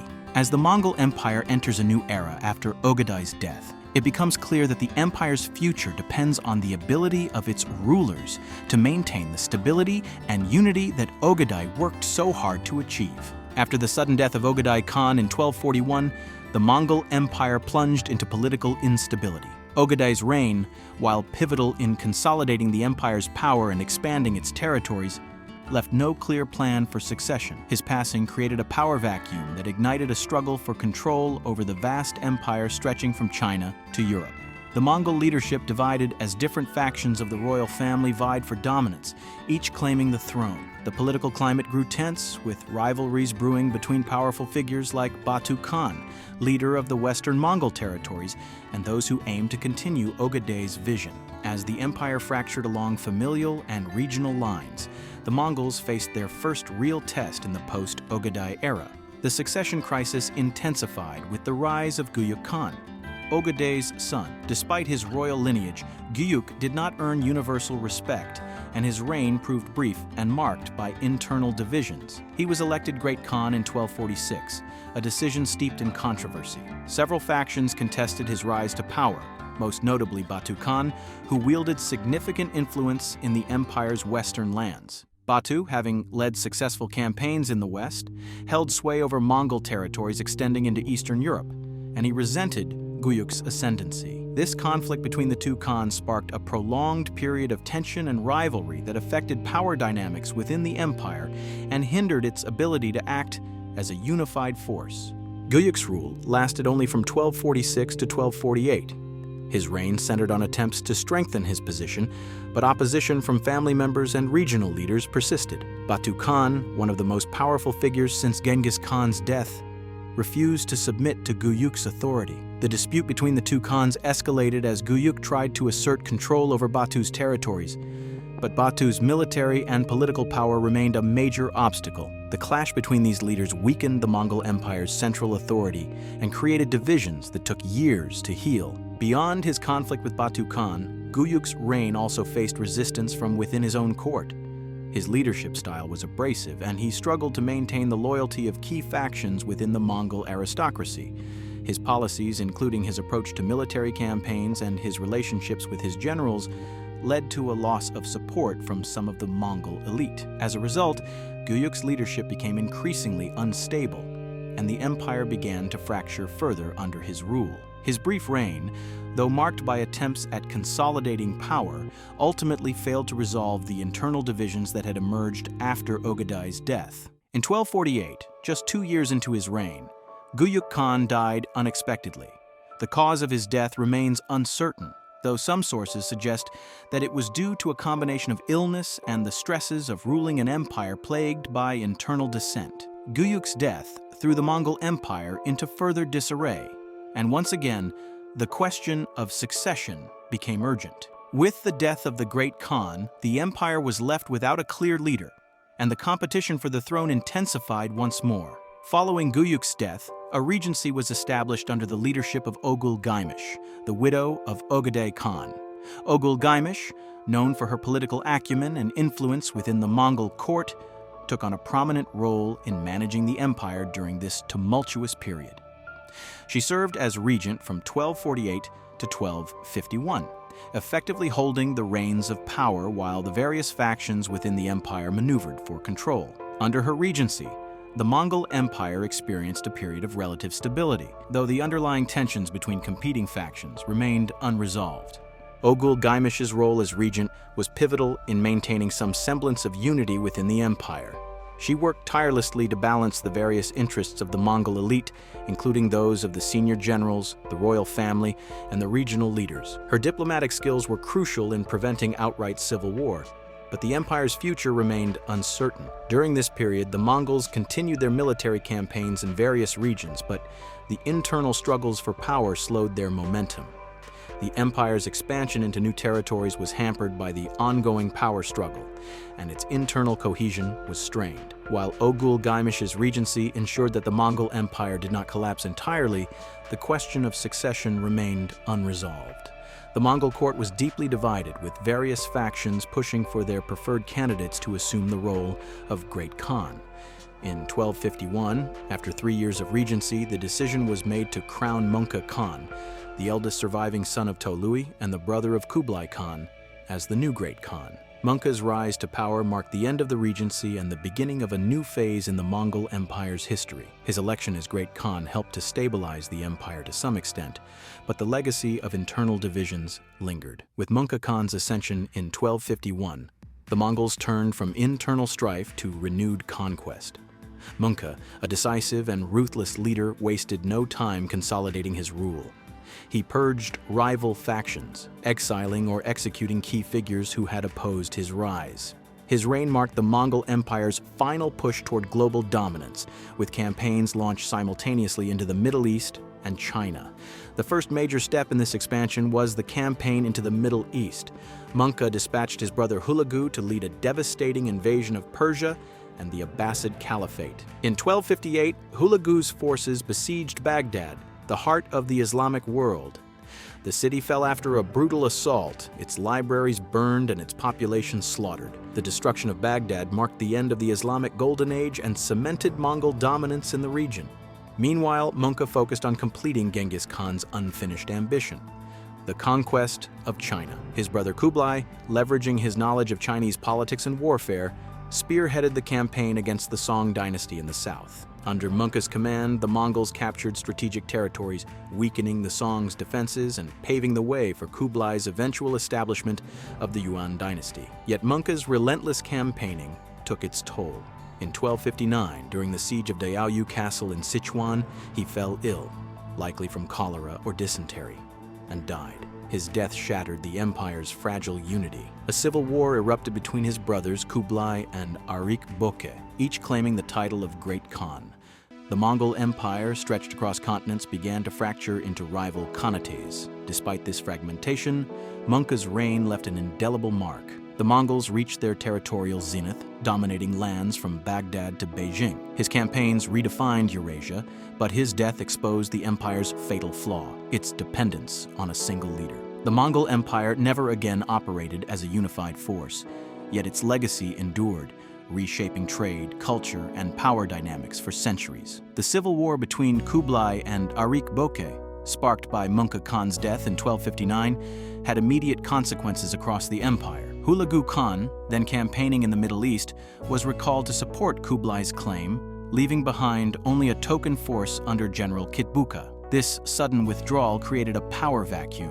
In 1260, the Mamluks of Egypt seized the opportunity. At the Battle of Ain Jalut, Sultan Qutuz and General Baybars leveraged their knowledge of the terrain and the Mongols' reduced numbers to deliver a stunning blow, marking the first major defeat of a Mongol army in open battle. As Mongol expansion westward stalled, Kublai turned east to secure his position. Unlike Börte, who rallied traditionalists in Mongolia, Kublai embraced Chinese administrative models and forged alliances with Han elites. Their civil war dragged on for 4 years. In 1264, Kublai triumphed, capturing and executing his brother. But unity came at a cost. The Golden Horde in Russia and the Chagatai Khanate in Central Asia rejected Kublai's rule, breaking away as autonomous powers. The once unified empire now splintered into rival khanates.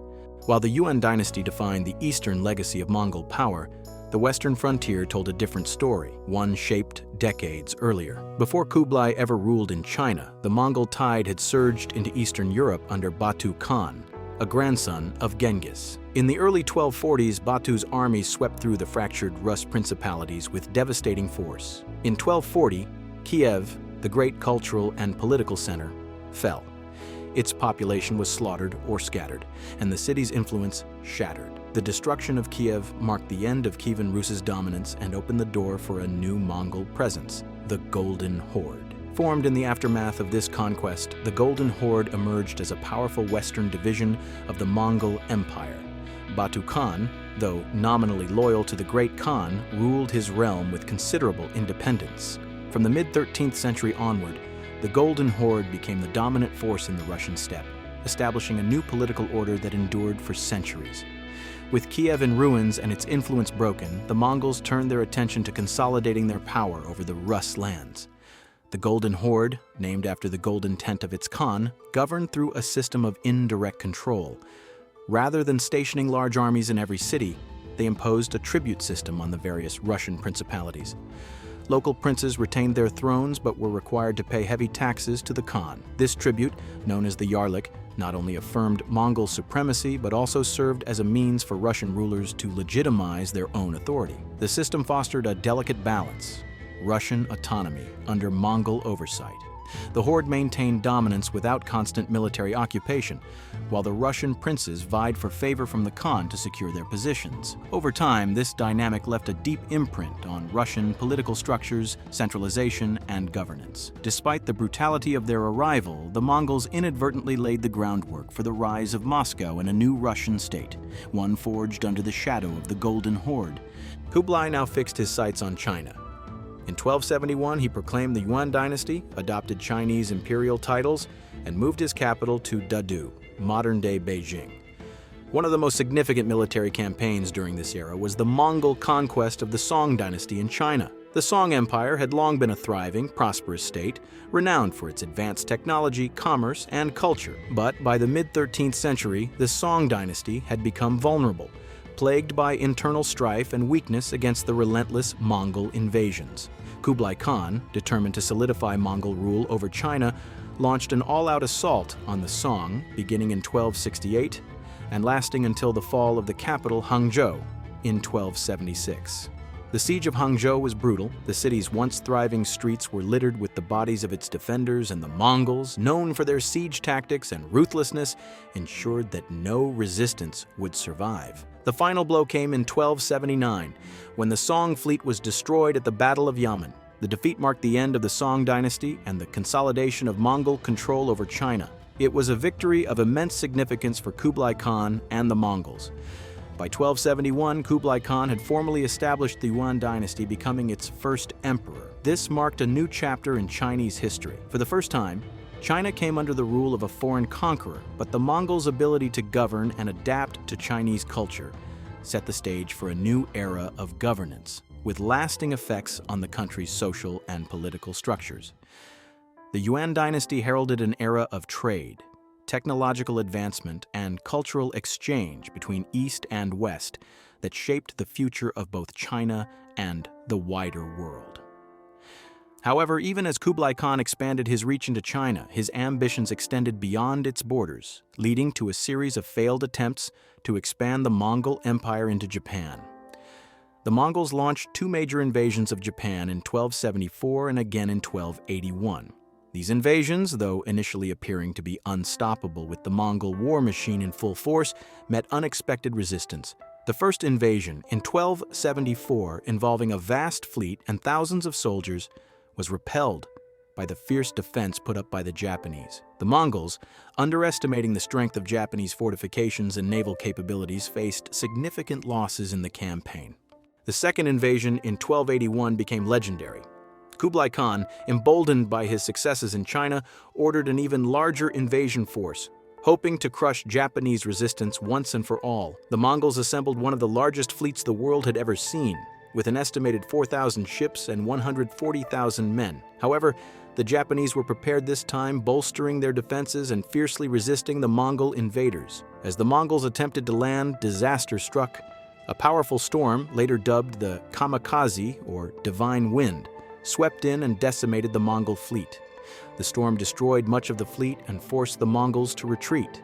The failed invasions of Japan not only marked the end of Mongol attempts to conquer the island nation, but they also left an indelible mark on the Mongol psyche. For the Japanese, the Kamikaze became a symbol of divine intervention and national pride, while for the Mongols, the defeat was a stark reminder of the limits of their empire's power. As the Mongol Empire faced these setbacks, it continued its expansion into other parts of Southeast Asia, most notably Vietnam. In the 1370s, the Mongols turned their gaze southward, and Kublai Khan sent his forces to conquer Vietnam, a region known for its dense jungles, fierce warriors, and guerrilla tactics. The Mongols, accustomed to large-scale military campaigns in open terrain, found themselves ill-prepared for the brutal conditions of the Vietnamese landscape. The Mongols' heavy cavalry struggled to maneuver through the dense forests, and their supply lines were often cut off by local resistance forces. The Vietnamese, led by the brilliant General Tran Hung Dao, fought back fiercely, using the very environment to their advantage. Despite several major Mongol offensives and attempts to subdue the Vietnamese, they were never able to overcome the relentless guerrilla tactics and terrain. The Mongols were forced to retreat in 1288, marking another failure in their quest for expansion. Campaigns in Vietnam and Java fared no better, draining resources and yielding no lasting conquests. Within China, Kublai's rule brought relative peace, grand infrastructure projects, and artistic flourishing. But his regime also deepened social rifts. A rigid hierarchy placed Mongols and their foreign allies above Han Chinese, breeding resentment. Meanwhile, distant Khanates drifted further from imperial orbit. The Ilkhanate in Persia embraced Islam. The Golden Horde fractured, and the Chagatai Khanate dissolved into bitter warlord rivalries. Kublai's death in 1294 marked the beginning of decline. His successors faced succession crises, economic instability fueled by overissued paper currency, and devastating natural disasters. By 1368, the Ming dynasty expelled the Mongols from China. In the west, the Ilkhanate collapsed by 1335, and the Golden Horde crumbled under internal strife. The Mongol Empire, once the largest in history, had unraveled. Amidst these military challenges, the Mongol Empire continued to experience an era of relative peace and stability, known as the Pax Mongolica. This period, roughly spanning the 13th and 14th centuries, was marked by the consolidation of Mongol rule and the opening of trade routes across Eurasia. Under Kublai Khan and his successors, the Mongol Empire facilitated the movement of goods, people, and ideas between East and West. The Mongols ensured that the Silk Road, the vast network of trade routes stretching from China to the Mediterranean, was safe and free from banditry. This security allowed for the flourishing of international trade, bringing Chinese silk, Persian rugs, and other goods to Europe and the Middle East, while also introducing Western technologies and knowledge to China. The Pax Mongolica also played a key role in fostering cultural exchange. The Mongols were instrumental in connecting diverse civilizations, encouraging the flow of ideas between East and West. Notably, the renowned Venetian explorer Marco Polo traveled to China during the reign of Kublai Khan and became a confidant of the emperor. Polo's accounts of his travels provided Europeans with a glimpse into the grandeur and sophistication of Mongol-ruled China, sparking interest in the East that would later lead to the Age of Exploration. The Mongols also promoted religious tolerance within their empire, allowing the spread of Islam, Buddhism, and Christianity across Asia. This open-mindedness toward different faiths helped to facilitate the exchange of ideas and practices, creating a melting pot of cultures that would influence the future development of Eurasian civilizations. Yet even as the Pax Mongolica flourished, the seeds of decline were taking root. Kublai Khan's later years saw increasing challenges in maintaining control over his vast empire. His successors, while continuing the policies of Pax Mongolica, struggled to hold together the fragmented regions of the empire. In China, the Yuan dynasty began to face mounting resistance from the native population who resented Mongol rule and the economic strain it imposed. Natural disasters, administrative corruption, and a weakened military further destabilized the regime, eroding its grip on power.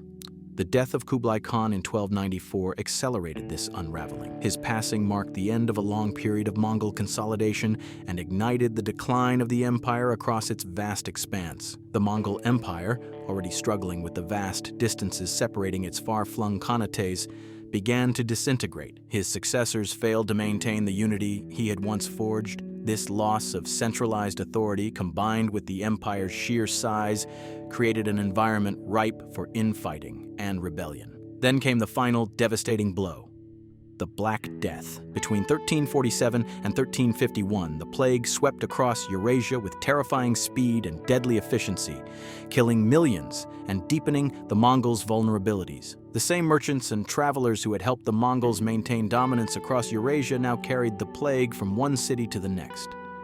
Towns and cities fell into chaos as the population dwindled, and the Mongol rulers, already divided and weakened, found themselves powerless against the ravages of the plague.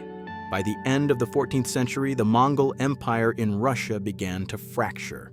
The Golden Horde, once a dominant force in the region, weakened due to internal strife and mounting external threats. The rise of powerful Russian states, particularly Moscow, signaled the decline of Mongol supremacy. Yet even as the Horde disintegrated, its impact lingered. The tribute system, centralized authority, and military innovations introduced by the Mongols left a deep imprint on Russian development.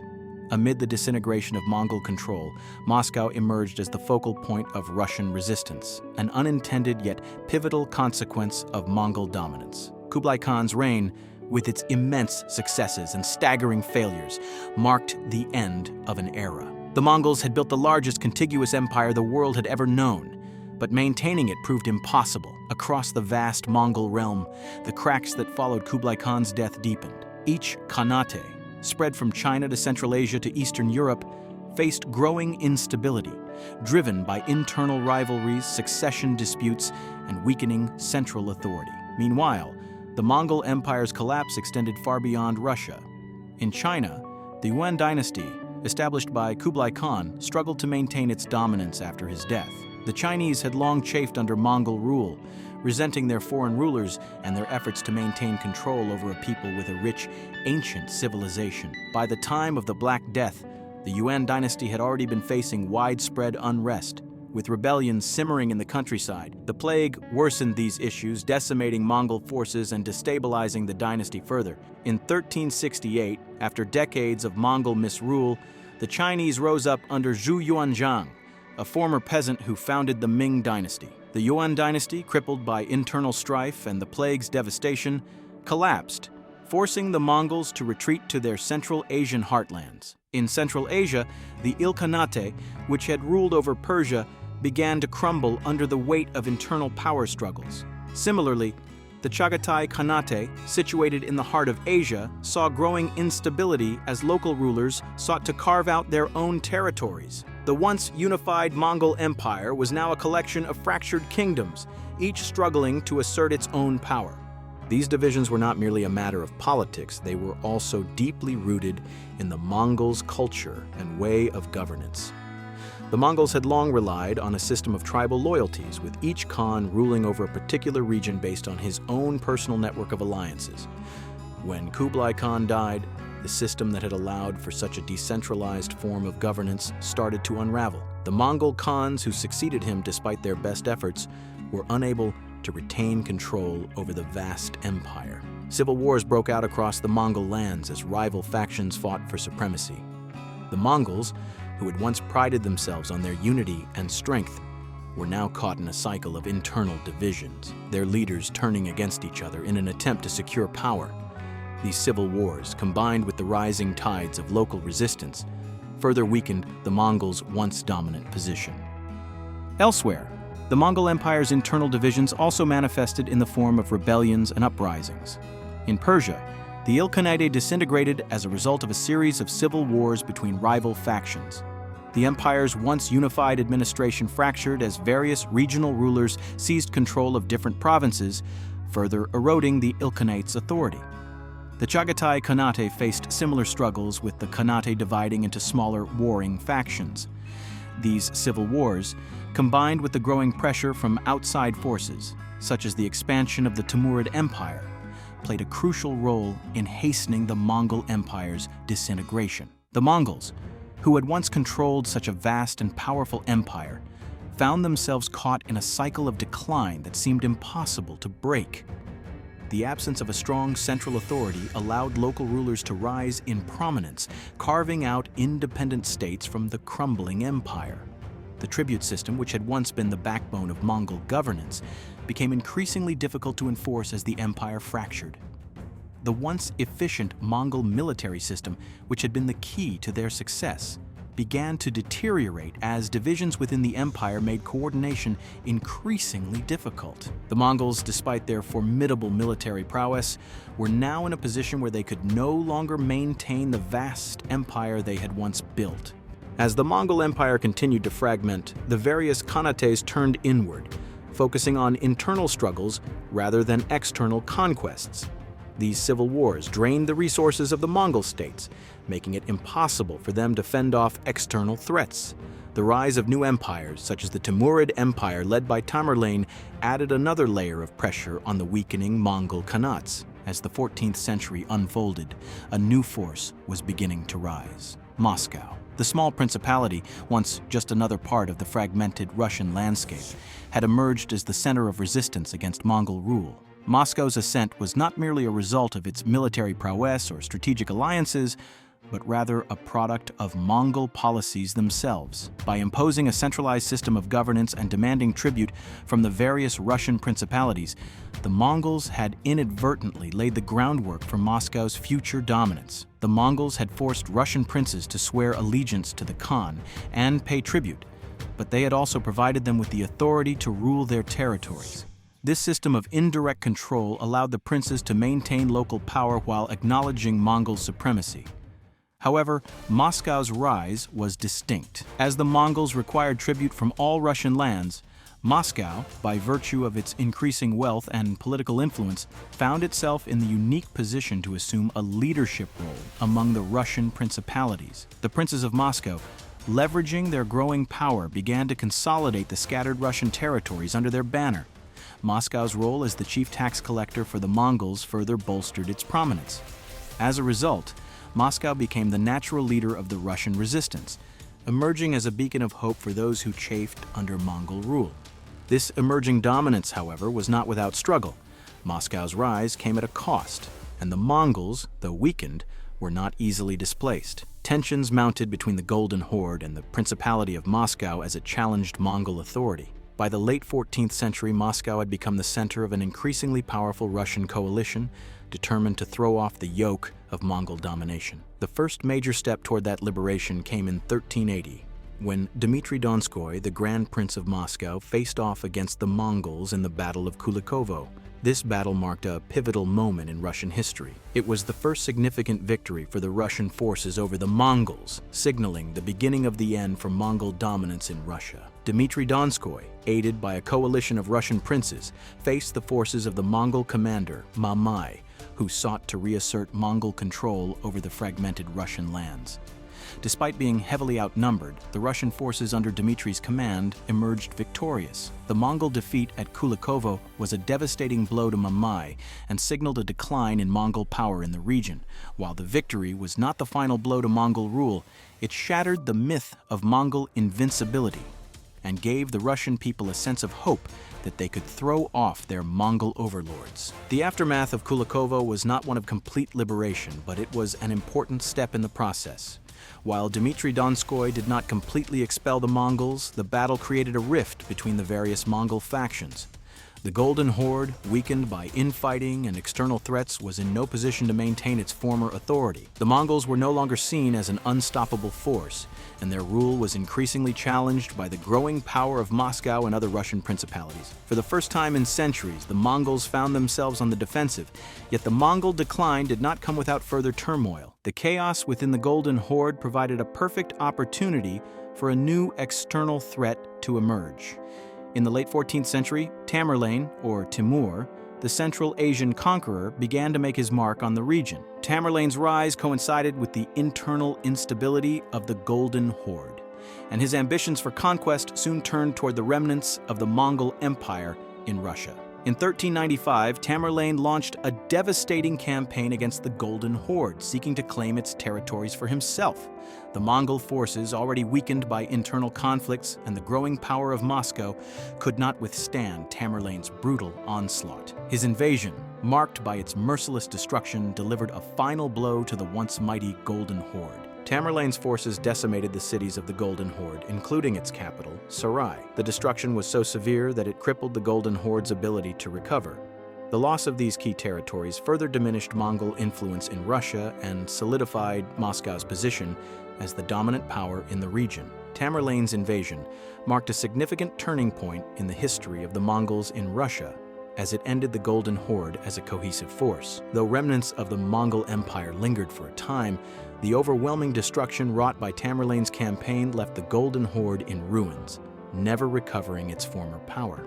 With the Mongols in disarray and their rule on the verge of collapse, Moscow seized the opportunity to solidify its control over the Russian lands. Dmitry Donskoy's victory at Kulikovo, followed by Tamerlane's assault on the Golden Horde, paved the way for Moscow's eventual ascendancy as the undisputed center of Russian power. Over the next several decades, Moscow continued to expand its influence, gradually incorporating other Russian territories and pushing back the remnants of Mongol rule. By the early 15th century, Moscow had become the heart of a unified Russian state. The legacy of Mongol rule, though marked by destruction and subjugation, inadvertently fostered the conditions for Moscow's rise. The Mongols imposed a centralized system of governance that helped unify the Russian lands under Moscow's leadership. They also introduced military innovations and administrative systems that Moscow later adopted and adapted to suit its own needs. The Mongol legacy, though often viewed with resentment by the Russian people, shaped the trajectory of Russian history in ways that continue to reverberate for centuries. As the Golden Horde fell apart under the pressure of internal conflicts and external threats, the Mongols' once immense empire was reduced to a shadow of its former self. In the end, the fragmentation of the Mongol Empire was a slow and agonizing process. From the death of Kublai Khan to the internal civil wars that followed, the once great Mongol Empire descended into chaos and division.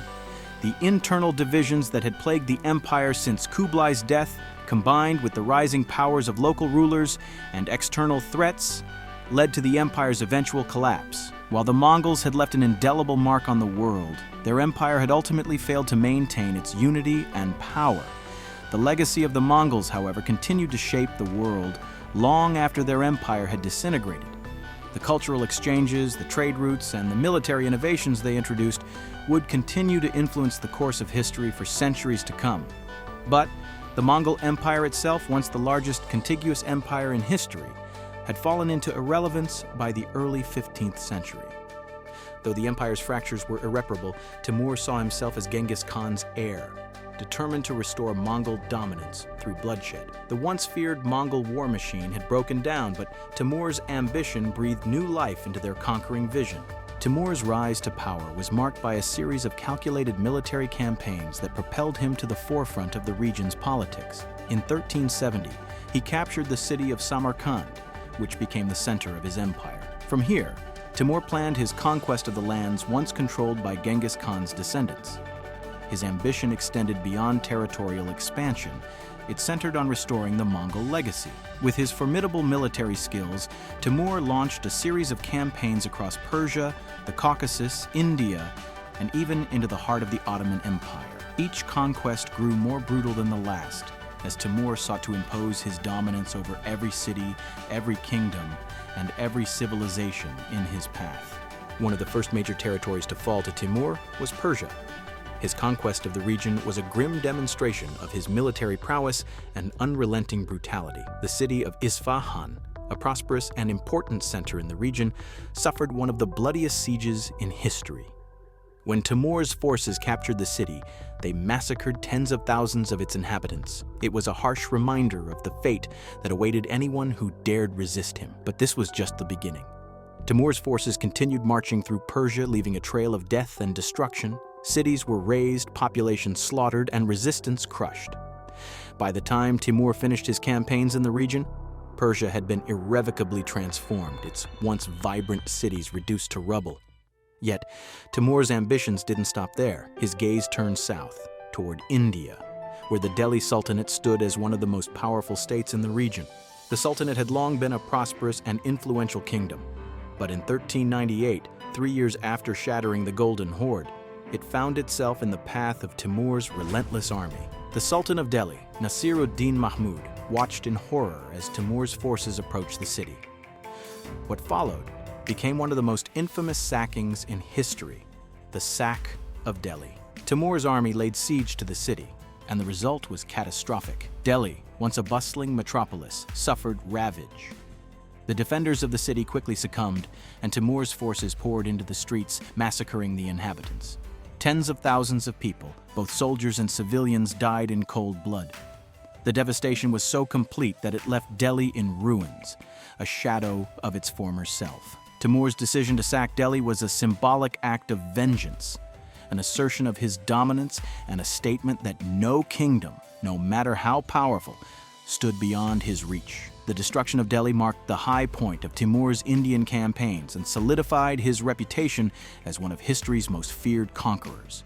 While the destruction of Delhi marked a turning point in Timur's reign, it wasn't the only significant military achievement.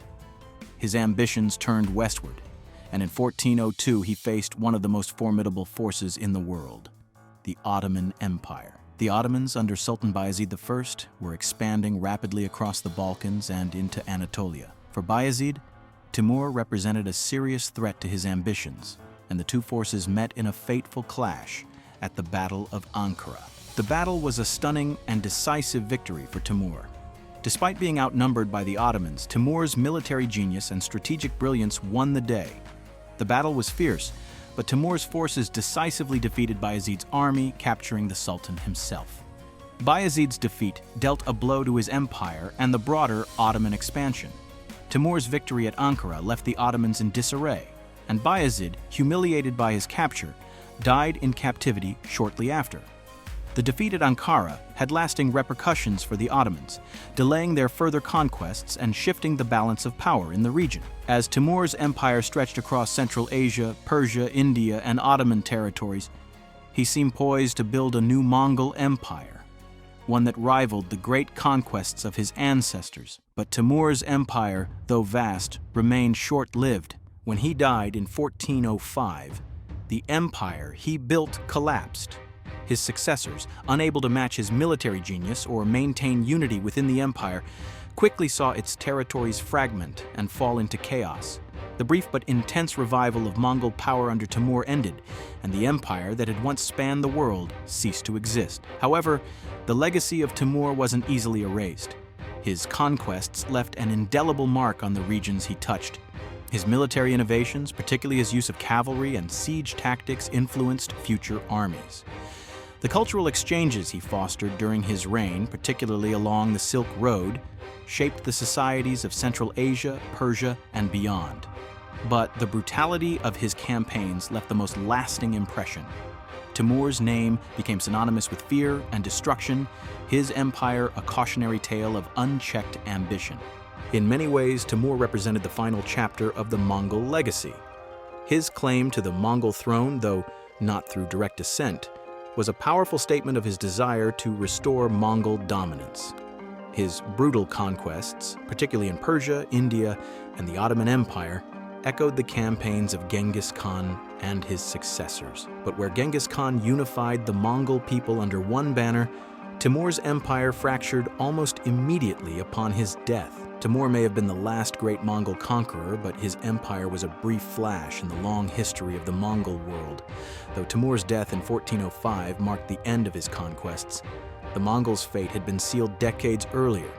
His assault on the Golden Horde in 1395 delivered their final blow. The great Khanates that once controlled vast stretches of land no longer dominated. Yet, the Mongol legacy endured in the cultural exchanges, trade routes, and military innovations they introduced. Timur's brief resurgence of Mongol power was the final echo of an empire that had once ruled the known world. However, while the empire had crumbled, the influence of the Mongols did not vanish with it. The collapse of the Mongol Empire after Timur's death marked the end of an era, but not the end of Mongol influence on the world. Although the empire fragmented into competing khanates and the dream of a unified Mongol world faded, the Mongol legacy endured in various forms, culturally, economically, and even politically. The power of the Mongols may have faded, but their presence in history would never be fully erased. As the centuries unfolded, the Mongols, or more accurately, the descendants of the Mongol people, would continue to shape the world in ways both subtle and profound. In the centuries following Timur's death, the Mongols as a political force disappeared from the world stage. The Khanates that had once controlled vast territories disintegrated into smaller, more fragmented kingdoms, each grappling with its own challenges. But while the Mongol Empire itself had crumbled, the cultural and historical identity of the Mongol people remained strong. It was in the heart of Central Asia, where the Mongol tribes originated, that their legacy endured the longest. The Mongols, though no longer a unified empire, continued to identify as a distinct ethnic group with a shared history, language, and traditions.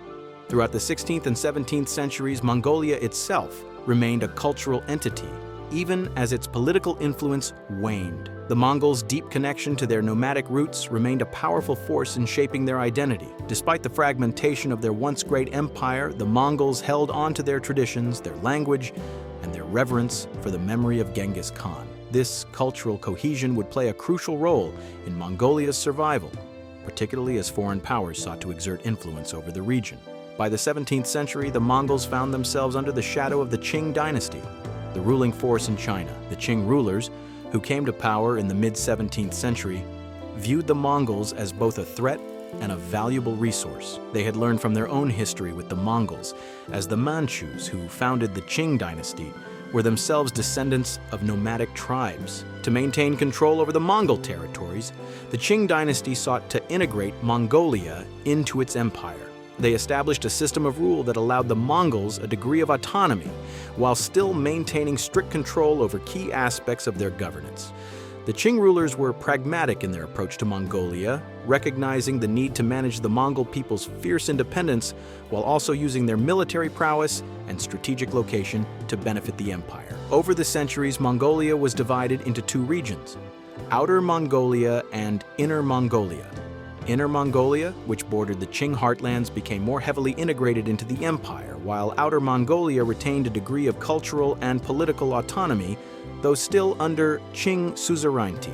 The Qing emperors established their dominance over Mongolia through a series of political, economic, and military strategies, and for much of the 17th and 18th centuries, Mongolia remained firmly under Qing rule. Yet, even under the Qing, the Mongols maintained a sense of identity that was tied to their heritage. They continued to follow their traditional ways of life, with many still living as nomadic herders, and they kept alive the memory of their great ancestors. The Mongols were not passive subjects under Qing rule. They held on to their distinct culture, language, and traditions. The Mongols may have been politically subordinated, but their cultural legacy remained untouched by the centuries of foreign domination. The 19th century, however, brought new challenges to Mongolia's cultural and political integrity. The Qing dynasty, which had been weakened by internal strife and external pressures, began to lose its grip on its vast empire. The arrival of Western imperialism and the encroachment of Russian power into Central Asia further destabilized the region. In the late 19th century, Mongolia's political and cultural autonomy faced increasing threats from both China and Russia, two imperial powers vying for control of the region. By the early 20th century, Mongolia's fate would be sealed by the complex geopolitics of the time. The Qing dynasty, already in decline, faced internal rebellion and external challenges. The Mongols, sensing an opportunity, sought to assert their independence. In 1911, as the Qing dynasty crumbled, Mongolia declared its independence, inspired by the revolutionary movements sweeping across China. However, Mongolia's bid for freedom was not straightforward. While the Mongols sought to break free from Qing rule, they also faced pressure from Russia and China, both eager to maintain influence in the region. For a brief period, Mongolia existed as an independent entity, but it was not long before the Russian Empire, which had long been interested in Mongolia as a buffer zone against China, began to exert influence over the region.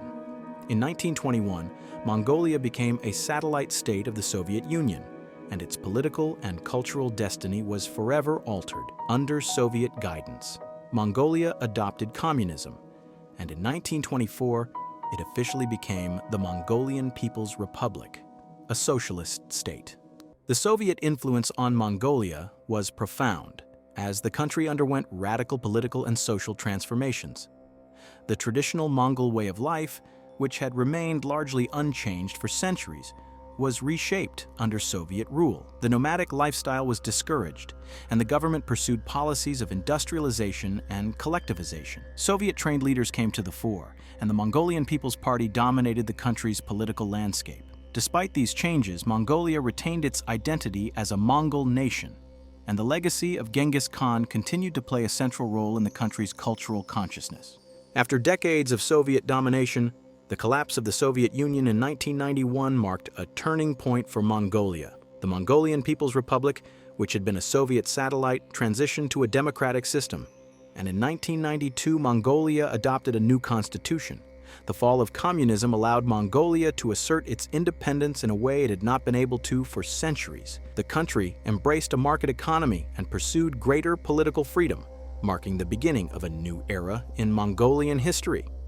Today, Mongolia stands as an independent nation in the heart of Asia, proud of its rich cultural heritage and the legacy of the Mongol Empire. The memory of Genghis Khan continues to resonate deeply in Mongolian society, and the country celebrates its unique identity as a nation forged by the conquests of its great ancestor. Mongolia may no longer be the great empire it once was, but it remains a strong and proud cultural entity, defined by its rich history and the enduring legacy of Genghis Khan. Mongolia's journey from the fall of the Mongol Empire to its modern incarnation as a democratic nation is a testament to the strength of the Mongol spirit. From the ashes of empire, the Mongols have survived, adapted, and thrived, carrying with them the memory of one of the greatest empires the world has ever known. And while the world may have changed, the Mongols, through their culture, their language, and their enduring spirit, remain a lasting presence in the modern era.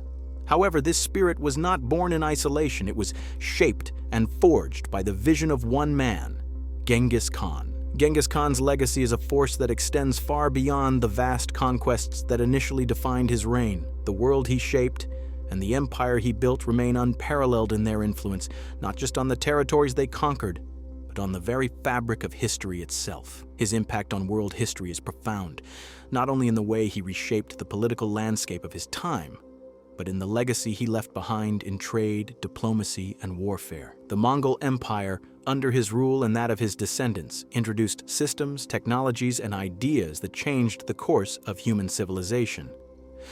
Unlike many conquerors who sought only to dominate, Genghis Khan built an empire that did more than just expand, it connected.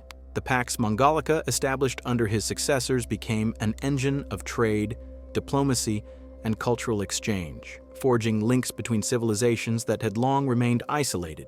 The Mongols created vast networks of communication and transportation that connected the East and West, ensuring that goods, ideas, and technologies flowed freely across the empire.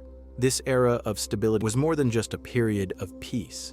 It was a time when trade flourished, diplomats could travel without fear, and cultural exchanges occurred on an unprecedented scale. This exchange was instrumental in spreading knowledge, including innovations in science, technology, and philosophy that would reverberate through the centuries to come.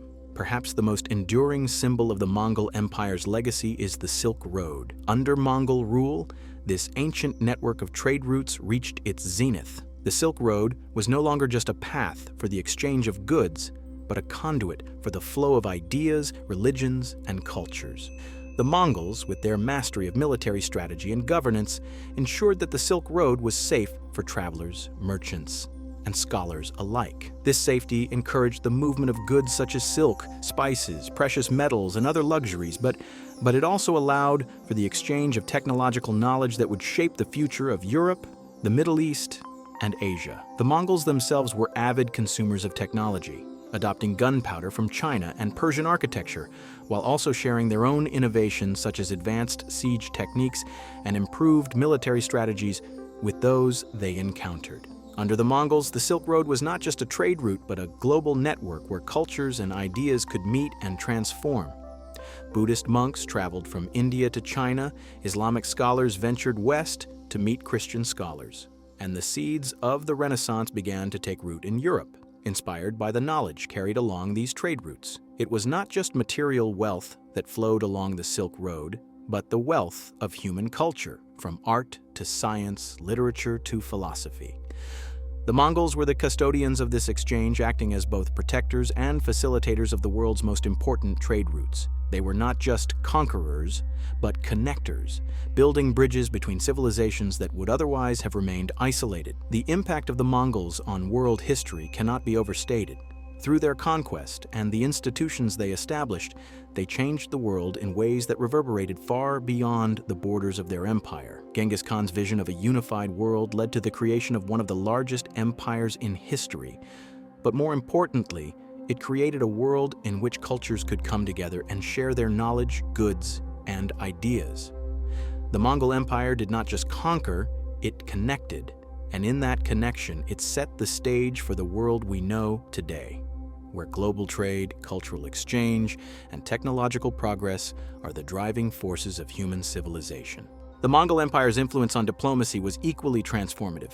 Genghis Khan and his successors introduced new methods of statecraft, emphasizing merit-based administration and the use of intelligence and diplomacy alongside military might. The Mongols understood that diplomacy was just as important as warfare, and they often sought alliances with neighboring states, utilizing marriage, treaties, and political maneuvering to further their goals. The Mongols also pioneered the use of envoys and diplomatic missions, sending emissaries to distant lands from Europe to the Middle East to open channels of communication and negotiation. This diplomatic outreach was not just for political gain, but also for the exchange of knowledge, culture, and technology. The Mongols sought to learn from those they encountered, adapting foreign practices and incorporating them into their own empire. In warfare, Genghis Khan's influence was groundbreaking. His military strategies and innovations in tactics, such as the use of cavalry and psychological warfare, became the template for future generations of military leaders. The Mongols' ability to mobilize large, highly disciplined armies and their emphasis on speed and adaptability gave them a distinct advantage over their adversaries. They understood the importance of logistics and communication, using a vast network of relay stations to keep their armies well supplied and informed. The Mongol method of warfare was efficient and devastating, but it also emphasized the importance of strategy and intelligence. Genghis Khan's ability to adapt to changing circumstances, whether in battle or diplomacy, set him apart from many other conquerors of his time. Beyond warfare, the Mongols introduced a number of innovations that would leave a lasting impact on the world. The Mongol postal system, for example, was one of the most advanced of its time, allowing for quick communication across vast distances. This system, along with the trade networks the Mongols established, helped to lay the foundation for modern communication and transportation systems. The Mongols also played a crucial role in the spread of technologies such as printing, gunpowder, and the compass, all of which would have a profound impact on the development of civilization. The Mongols' influence on world trade was perhaps their most lasting legacy. Under Genghis Khan and his successors, the empire became a center of commerce, connecting the East and West in ways that had never been seen before. The Silk Road flourished, and goods from China, India, the Middle East, and Europe were exchanged at unprecedented rates. But it was not just material wealth that flowed along these routes. The exchange of knowledge, ideas, and technologies was equally important. While the empire's influence permeated globally, its deepest imprints remained in key regions. In Russia, the Mongol conquest, though brutal, played a critical role in the formation of the modern Russian state. For centuries, the Mongols ruled the vast expanse of what is now Russia, a period known as the Tatar yoke.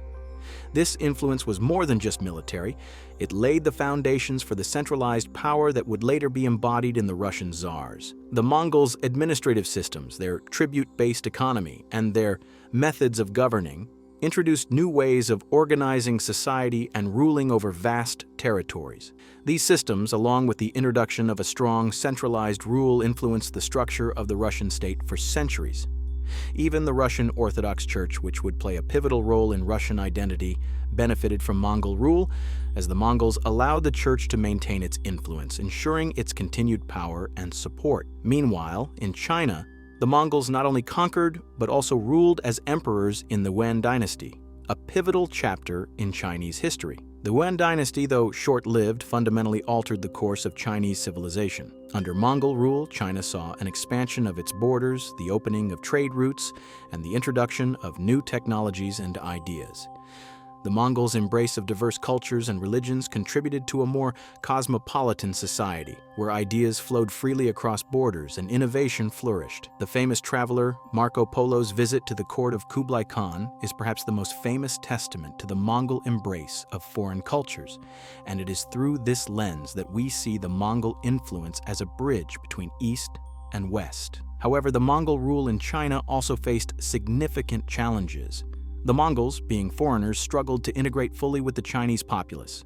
Their harsh methods of rule, including heavy taxation and military repression, led to growing dissatisfaction, which eventually contributed to the fall of the Yuan dynasty. Nonetheless, the legacy of Mongol rule in China remains evident, particularly in the way the Mongols expanded the empire's reach and set the stage for the Ming dynasty, which would rise from the ashes of Mongol rule. In the Middle East, the Mongols also left their mark, though in a different way. The Mongol conquests in the region were among the most destructive, with the sack of Baghdad in 1258 marking one of the most catastrophic events in Islamic history.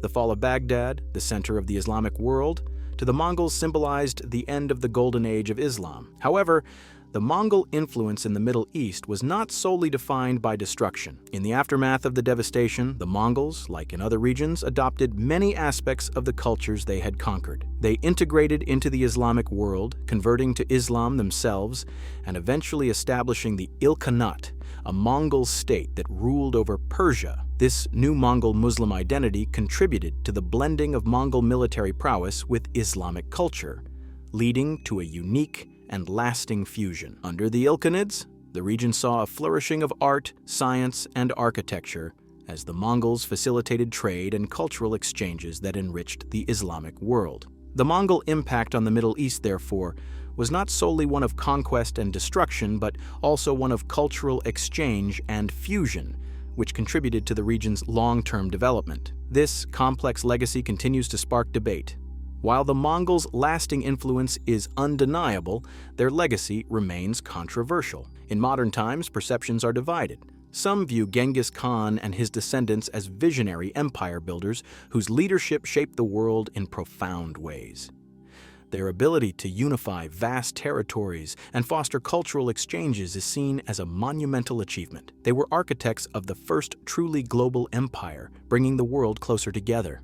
However, another perspective emphasizes violence and brutality. The conquest left deep scars through massacres, enslavement, and city destructions. For many, Genghis Khan remains a ruthless conqueror. These contrasting views persist regionally.